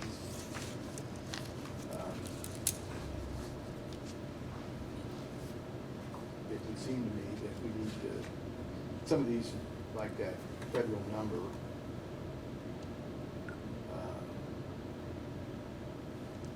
that would be on the grant copy that we asked for, I mean, but, This can't replace our form. well, it's on the portal. Okay. It is? Yeah. It's right underneath this, my form. So that's one of the questions that wasn't asked this morning that I heard was whether the auditor had received anything. So I don't know how he communicated this to department heads, but I don't recall seeing. I never saw this. It needs to be recalled. Well, So what we you- need to have a conversation, so Yeah. we'll do that. So I think the process is in place. It's just like parking. If the process is followed. It's the enforcement It's that's. the enforcement of the policy. Well, No let's wonder boot it. people are And there's been a lot of confused, yeah. lack of that, it sounds like. I mean, if we would have followed this policy on what we had this morning, there would have been a lot less questions. Okay. Well, listen, yeah, but, well, yeah, yes, okay. What else? That's all I have. That's all you That's have? all I got. Okay. Mary Ann, what do you have for us to approve? Move for approval of regular claims dated August 2nd. Second. Move for, Oh, sorry, okay. I thought you. Keep going. And also Keep going. Indiana Department of Revenue dated July 31, and Boston Mutual dated August 1. Move for approval of all three. Second. We have a motion and a second to approve the claims. Any further discussion? Hearing none, all in favor of the motion signify by saying aye. Aye. Opposed, same sign. Motion carries. Also, until recent weeks, we always used to get a commissioner's report of regular claims on a regular basis. If you're all going to be talking to the auditor, could you request that they resume sending those so we have time to review all those claims? That would be much appreciated. I have not brought it up because the auditor's office has had I will do a that. lot on their plates, but I used to pore over every claim and I just haven't been able to have time, you know. I do too. Okay. Thank you. Also move for approval of Commissioners' minutes dated July 26th. Second. We have a motion and a second to approve the minutes of July 26th meeting. Any further discussion? Hearing none, all in favor of the motion signify by saying aye. Aye. Opposed, same sign. Motion carries. Okay, anything else, Mary Ann? If not, we'll go to Yes. the agenda, Okay, back to the agenda, we're which going to bring is it up. the WUR support letter. And so I heard them, the council having a discussion. Let me see what this says. Do I have the only copy of this? No, I think, You have I one? think Bobby gave us all a copy. Email. Did you give every? I sent an email last night. Okay. No, that was the Delaware County request. No, I sent. Oh, yeah, you WR emailed last us. night. Yeah. So, the Wayne County Commissioners are writing in support of the Richmond Sanitary District's candidacy for a $10,000 capacity building grant through the foundation, and that's the Wayne County Foundation. Materials Recycling Facility.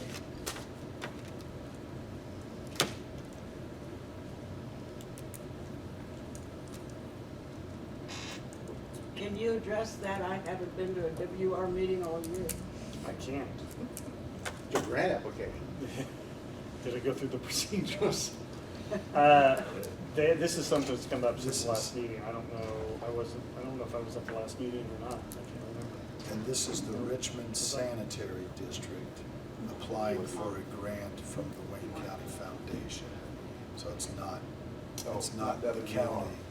So what they're asking for us to do, and the council did this morning, is to submit a letter of recommendation for endorsement that we think the foundation should select the Richmond Sanitary District as a recipient of this capacity building grant of $10,000 so that they can expand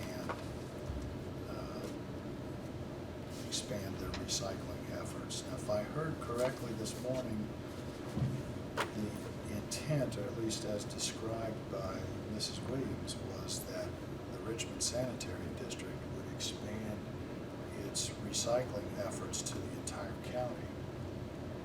So I would think there would be a substantial increase in expenses beyond the $10,000 Oh, yeah. that they're applying for a grant. Very costly. Yeah.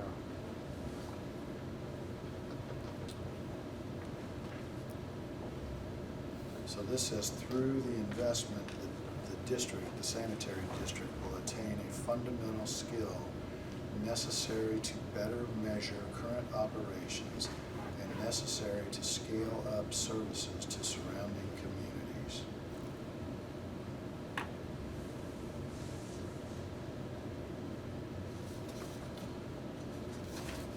So, pass that around if you want to take a look at it. What's your pleasure?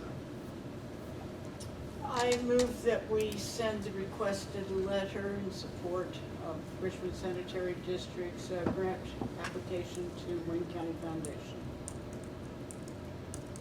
Give me 1 second.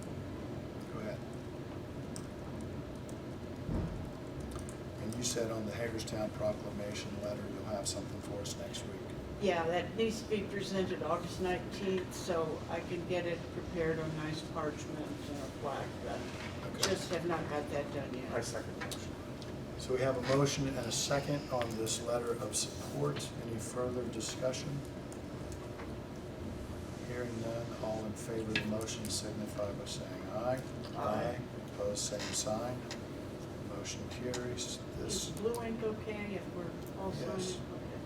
That's what I'm saying. Oh, we're all blue today? Great. Well, I'm never blue, but Oh, no. You're so ink is jolly blue. all My the ink is time. blue. Okay, so you'll have something for us for next week for the Hagerstown proclamation. And Chris this, Lamar was very helpful. this is for their visit from Hagerstown, Maryland. And they have a sister city. Yes, Hagerstown, arrangement. Maryland is Hagerstown, Indiana's Yes. sister city. And It's also their parent. Right, The- we're genetically people related. People who immigrated here came from Hagerstown, Maryland initially. Right. So, it's true. Okay, Hey, and whatever they you thought, say, hey, Jeff. I believe it. it worked well, you should. Possible naming rights Oh, and goodbye. donation to fairgrounds. Yes, and I did not make copies, so you're up to look. We have an opportunity that a business, local business wants to donate a 16 by 32 gazebo, all composite, very, very nice. So I'll pass around, there's the top, that's the picture of it, and then behind it is the cost, the total cost of the gazebo, which is right at $35,000. That's huge, that's wonderful. And the whole idea is to have like a central meeting place at the fairgrounds that's centralized, that everybody says, oh, meet at the gazebo, or they can have photos taken or whatever, just to improve the We could have overall. a commissioner meeting out there. one Commissioner day. meeting With today the would be band. good. In return Barbershop. for this donation, they would like to have the naming rights to the, and I'll get this wrong because I had it wrong the whole time. I thought it was the horse arena. It's It is the Livestock. the show livestock arena. auction, Show arena. or the livestock show arena. Show arena? Oh, that whole show arena. For 5 years, in their name for this donation. That's a big, It's not. That- I talked to Brad and Haley out at the fairgrounds, and they said that would be probably the third or fourth one. The horse show arena would be the next one, or big track. the track would be probably the two most used after Coleman Yeah. and then there's not many events that are used other than the fair at that show arena. Autumn Oaks used it, but they said that's something that's not gonna get a whole lot of exposure to anybody. In other words, it's not, in their opinion, it's not a high demand, place that you're not gonna get a whole lot of, you're not gonna get $50,000 naming rights for that show arena. But that's just a one-time donation, so Yes. And here is my issue with this process, is that apparently this group feels like they would like to see a gazebo at the fairgrounds. I don't have any particular problem with having a gazebo at the fairgrounds, but the naming rights to me is a funding opportunity, that those dollars could go to what we collectively, the county, the extension, the fair board would like to see at the fairgrounds. And so to say the payment for this naming right is you giving us something that you want us to put there, I think there ought to be some money involved as well. So, and particularly if there's going to be a name attached to the gazebo, I think there should be a dollar value put on the show arena. yeah, this donation would get the gazebo signage. Yeah, That's my thinking. Now, what's the right number for that particular, building with the show arena?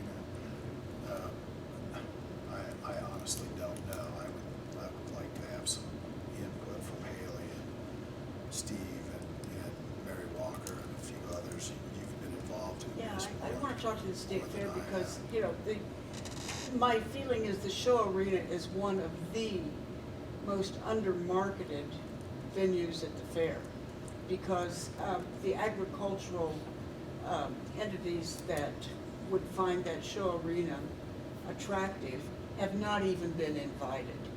It's a beautiful show arena. It's had a lot of upgrades, a lot of paint, it's a beautiful arena, especially in comparison to a lot of the fairs in the area. Even though it may not get a lot of heavy use now, I think with some improvements in the seating is very much in need of upgrades.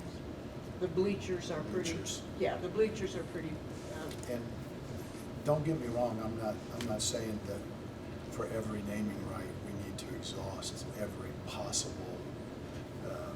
entity that might need an opportunity to make us an offer.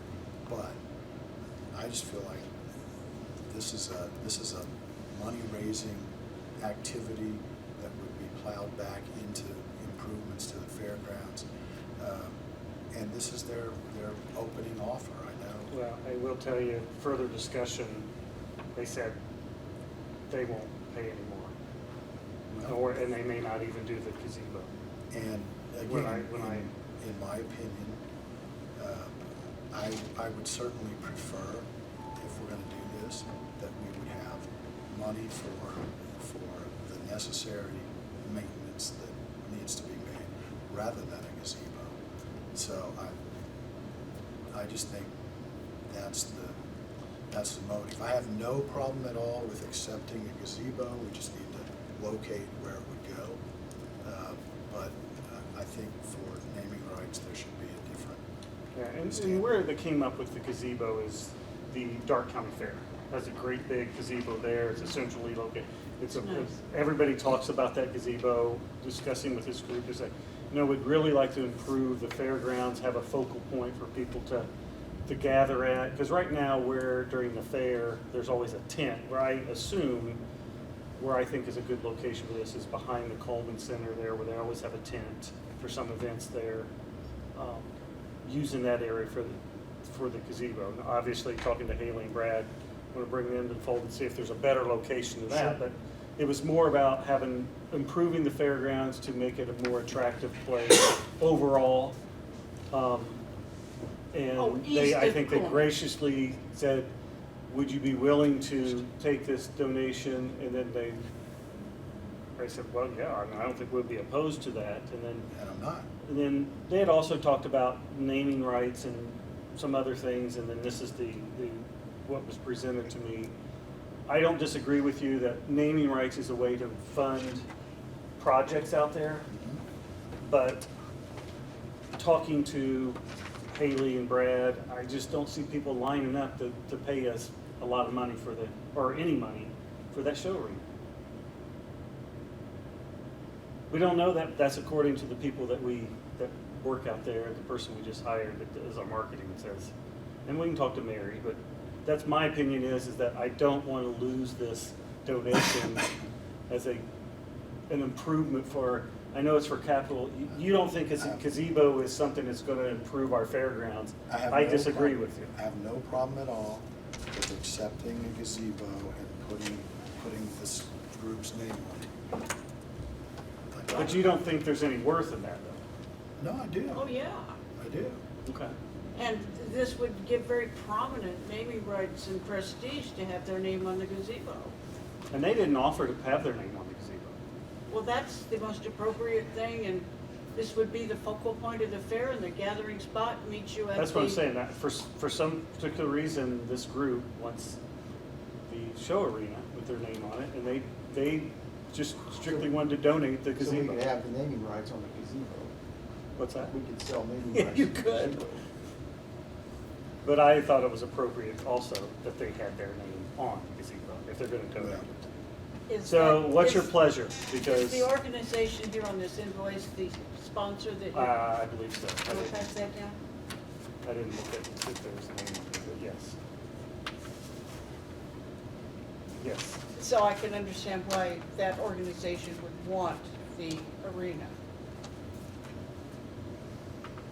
So what's your pleasure, and I'll go back to them, just know, I'm in favor of them donating the gazebo and getting the naming rights for the show arena. But if we go back, if it's the commissioner's pleasure that we go back to them and make a counter, just know that we may not get the naming rights and we may not get the gazebo too. And that was just told to me this morning. Okay. So if we are not gracious in our response, it could very well cause some ill will. I do not want you to go back with anything but gracious excitement about their offer, okay? And we can Because table is- it and it's a and beautiful discuss it some more. I idea. mean, they're not in any huge hurry, there's not any big events.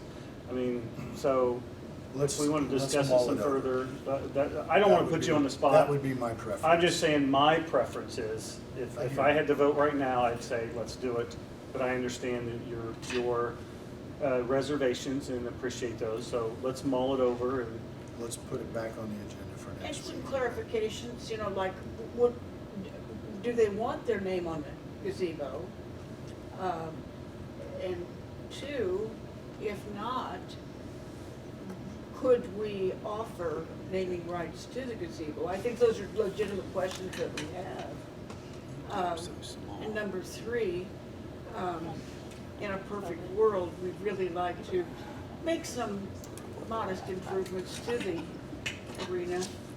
Is there any possibility they would be willing to do something about the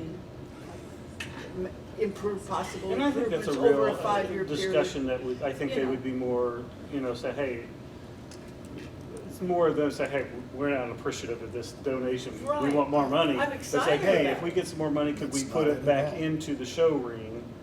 They may be more apt to say, Sure. yeah. Yeah, a little bit over a 5-year period, you know, not required up front, but over a 5-year period, just to dress it up and make it more comfortable for spectators, because it's, you know, creature comforts have not been invested in. Structurally, it's good and all that sort of thing, but the bleachers are. And part of this too, they did say they would pay for the gravel or the base to put Which would be a requirement for placing the that. place in it. They'll Or pay the for the gazebo. gravel that. It's They the just asked that foundation. maybe the county highway would level whatever, do the work, but they would pay for the material to it. Okay. I think it's exciting. It's a great sponsor, because they were on my wish And list. and I have another one for possibly the horse arena, so. Okay. Let's revisit this next week then. We'll talk about it. Okay, letter of support for Delaware County Mental Health Center. I think you all received this letter, and Mrs. Butters and I were on a Zoom call a couple of weeks ago, a month ago maybe, where the Delaware County Commissioners were talking about a project that they want to initiate for a regional mental health facility. My impression is it's basically for Delaware County's needs, but it would be, could be available, excess capacity could be available to people from other communities as space was available. And they're Is it looking age for targeted, or do you know? Adults. Adults, but yeah, Because they lost their juvenile facility. yeah, it's not a juvenile facility. It's a mental health facility for adults. And so they're asking us for a letter of support directed to Mark Loggins, who is with the Department of Family and Social Services. That my understanding is this would be in support of a grant application that they have into the Department of Family and Social Services. So I don't have any strong feelings about it one way or the other. I think Mary Ann had some concerns. You want to comment on this? Yes, during the Zoom link up between the Delaware County Commissioners, and I think they invited at least a dozen commissioners in the region. I've still got the letter of invitation. It was more than a dozen county commissioners in east central northern Indiana. They are seeking financial support from a lot of counties to help them build their mental health facility in Muncie. And during that Zoom, some information was provided by the provider that the commissioners have selected. They had quite a few organizations present. It was a competitive bidding kind of a thing, but they did not select the low bidder. In any event, some of the information they provided was not accurate, and so I did some checking into the organization they did select and found a lot of litigation against them. They are out of state. They did not select any in-state providers, even though there are quite a few, including one in Muncie, that had competitive bid. But the litigation and the malpractice suits and the what was online regarding their selected bidder was of some concern to me. And I've talked to people in Muncie, and I just also know that if they build this large facility, that they could not exclude patients from Wayne County. You know, for us to have financial contribution to a facility in Muncie in order to have patients from Wayne County be accepted is just a real stretch. I never heard them request a financial contribution, just a support for their grant.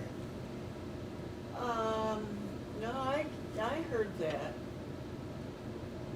Well, this letter certainly doesn't mention anything about a financial contribution, so it's, So it's a short-term residential facility, so basically. I'm assuming it's short-term. Yeah.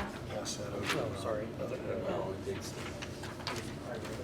stabilization type residential facility. Yes. I mean, I have no issue signing support for another county trying to get a grant. Now, if it's what Mary Ann's saying, asking us for financial, that's different, but. Oh, no, they definitely did. I mean, they want, why do you think they had all of us on this Zoom? They were really, For this, I mean, the letter does not say anything about financial, it just says a letter of support for their grant application. And I have no problem with that, because we may need them at some point, that's my thinking. and we have to, you know, cooperate with other counties. And, you know, them asking us for financial cooperation, participation is an entirely separate issue. So if I missed it, they may have said it and I missed it. But this support letter does not in any way mention any financial support. you remember the $20,000? No. And it won't obligate us to anything, this letter does not obligate us to anything. I was does it? doing 4 other things while I was listening to. Oh, were you? to the- I was pretty intent on this, especially when they started saying that there was no similar facility anywhere in the region that provided any services that were akin to the services that they were going to provide, which And I frankly think was that's just wrong. really got my attention. Ron, do you see anything in that letter that would Well, potentially? the last sentence is the only, I trust he's directing the funding, but to Mr. Loggins and his crew. Well, and it's also, there's some, what I would consider typos. Yeah. So it says thank for Yeah, the right. opportunity That jumped out at me to too. fund the construction of this regional resource through the grant. I interpret that as they're thanking us for our consideration to help them fund their, No, we would be thanking Mr. The Loggins. thanks are directed to Mr. Loggins. I mean, Correct, so- correct. But I think the next step is, while you're thanking him, show us what. They can Put it- ask us for a next step, but that Absolutely. doesn't mean we're committed to I it. understand. I don't think we're They committed. also refer to in the second sentence, the first sentence, the construction and operation of the regional mental facility, which I think they left out the word health. but- It could be a mental facility. It That seems a little. that last paragraph, I'm sorry. Well, and it would be our letter, so we could strike the last sentence, we could insert. Yeah, we it's can your change letter. it. Yeah, you can. Yeah, can I insert don't want a to send it, I'll regional tell you. mental health I have facility. bad vibes and conversations with Muncie people, and I just don't want to have anything to do with it. I make a motion that we sign the letter for, That we revise. revise this letter and sign a letter of support for them to apply for a grant. Do you want to include in there that we revise it and bring it back next week, or? do you want- Yes. Okay, so. Do you want it to be a mental facility or a mental health facility? It doesn't matter. I'll second your motion, and Bobby and I will redraft a letter, and we'll ask Ron to look at it to make sure we're not committing to anything Other than support. monetary. Don't thank them for the opportunity for us to fund the construction of this regional I'm resource. planning to strike that sentence. Okay, so- well, I still will not sign it. And that's fine, you won't have to. So there's a motion and a second, further discussion? Hearing none, all in favor of the motion signify by saying aye. Aye. Opposed, same sign. Nay. You have to say aye. No, I is not what I No, can say to I this. said opposed, same sign, which That- would be aye. I cannot say aye to that. All I'll right. say nay. So let the record show that Mary Ann votes nay. I thought we were using Robert's rules. No, we're not. 2-1, motion carries. Let's move on. We've already covered parking policy. We touch base. Yes, okay, we haven't covered the waterfront, but we touched on parking policy, and we'll have a redrafted. 6 years from now, we want to address it again. Yeah. Steve? 3.5. Just like the purchasing policy. It takes That's time. right. In 2029. Yeah. No, the plan is Oh, that's that right. whatever we have, we'll have a draft to present to, at our elected officials meeting on the 23rd Bullet. of August. We'll see whether it's bullet points or something more fleshed out than that, Steve. So is your plan to invite the department heads or Yes. just, oh, six, so it'll be a Elected big officials meeting? Big meeting, and big. department heads, yes. Big. And Steve, I can tell you now that it'll be up to you to have Big. this room Big. outfitted and to have the sound system completed. Big. Did you get that last part, or did you not hear me? I'll bring my karaoke machine. There you go, that'll work. Okay, what else do you have, Steve? Nothing. Bobby, anything else? Ron, anything else? Just, where are we any farther along in knowing what we're going to do with the needed possible exchange of properties with the city and that? I haven't heard any more from Brandon. Or, I did hear from Gunty, but I'm waiting to hear from Brandon on which property needs to be addressed in which way. and we You think, agree? but we think we can do eminent domain if we have to for the one that's essential, that's unknown. Correct, for the unknown owner. Well, Yeah, we know, Brandon told me, he checked that, and having to go through eminent domain to obtain the property will not preclude them from using the funding source that they have. I'll get with him. I need information. I need to do a title search for the whole. Okay. you borrow theirs, they've already had one done. Okay. Fair enough. Brad, anything else? Mary Ann? Yeah, I'm curious about the timetable for the public health opt-in. Is September 1 being the absolute deadline for the The budget? next and the- meeting is, of the group is next Tuesday. We'll review the outcomes of that meeting next Wednesday. And we could, I think, probably schedule a vote for the following week. 16th? No, the 23rd. Is But that our workshop? workshop is the 16th. Yeah. I So- know council today Yeah. indicated that they'd We like can to do have, that. It won't be at our meeting, but we can do it at the yeah, because workshop. I think they want to have Dr. Barrett come in. Okay, and Beth and I met with Christine and Dr. Jetmore between meetings. So I think there's a better level of understanding there. I think a lot of the pushback was process related. So we'll see where we go from there, but I think that we could have a presentation of the budget information for 2024, both in what the implications are for general fund or health fund contributions that need to be budgeted, and then what the dollar amount would be from the new state funding and how that would be allocated. I think they can present on all of that at the workshop, and we'll be able to put that to bed.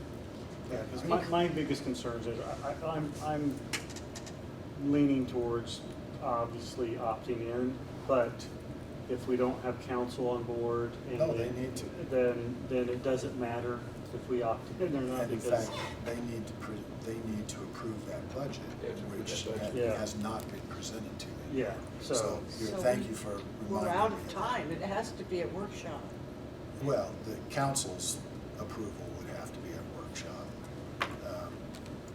Council asked to be invited to the meeting of the stakeholder groups. I couldn't tell exactly what they were asking. No, there are two representatives from council on that stakeholder group, the community group that Christine has assembled. Who are- Kathy yeah. and Beth are on that group as well as me. So, Well, I think we're seeing it, but I progress. just, and maybe it's not appropriate, but I think there was a point in time back when circuit breaker first hit and we were looking at potential implications because we really didn't know. I mean, this is another example of governor screwing up the Constitution. We could have just lived with the statute, we got the job done. But there was an overtly declared hiring freeze at the county level. I'm not sure we're there yet, but it's looking intuitively like, for all intents and purposes, it's an undeclared hiring freeze. Well, the requests that are coming through the budget process are more than I've ever seen. 35 new positions. Exactly. Yeah, and I Then we'd have I to know you revisit gotta- parking. We would have to There you revisit go. parking. Then Good everything we point. say is out the door. can we Well, just say we can't hire him because we or- don't have a We parking have no spot parking for How him? about a just shuttle? say we can't hire any drivers. How about You a have to shuttle provide your own van, driver. a shuttle van for Only the west bikers. parking lot? Yeah. Bikers Must have preferential. motorcycle. Okay, anything else? I don't think so. Any update on the core group's presentation to Oprah? Any feedback yet from the state, or?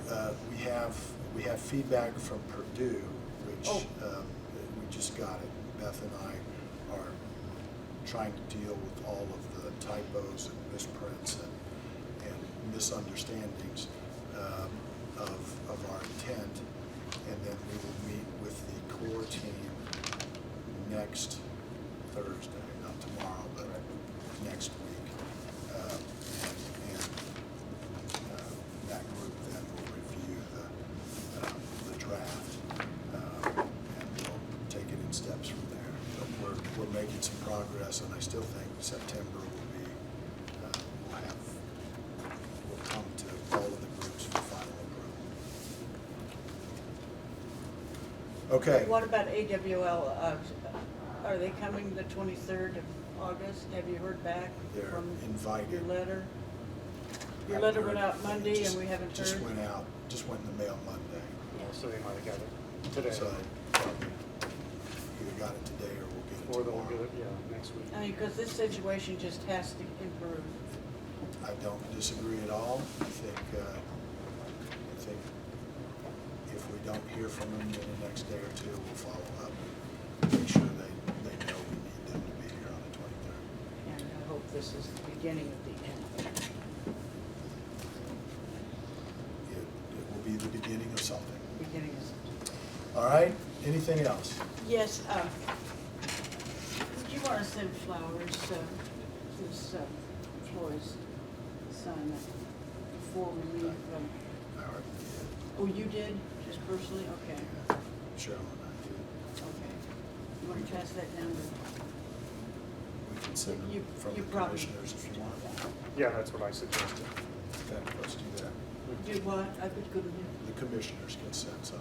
Okay, well, I'll do it. I gotta do it now. You want to do it now, and we'll contribute? Just from, equally? yeah, Just just the commissioners. Commissioners. I'd say commissioners. and Okay. council.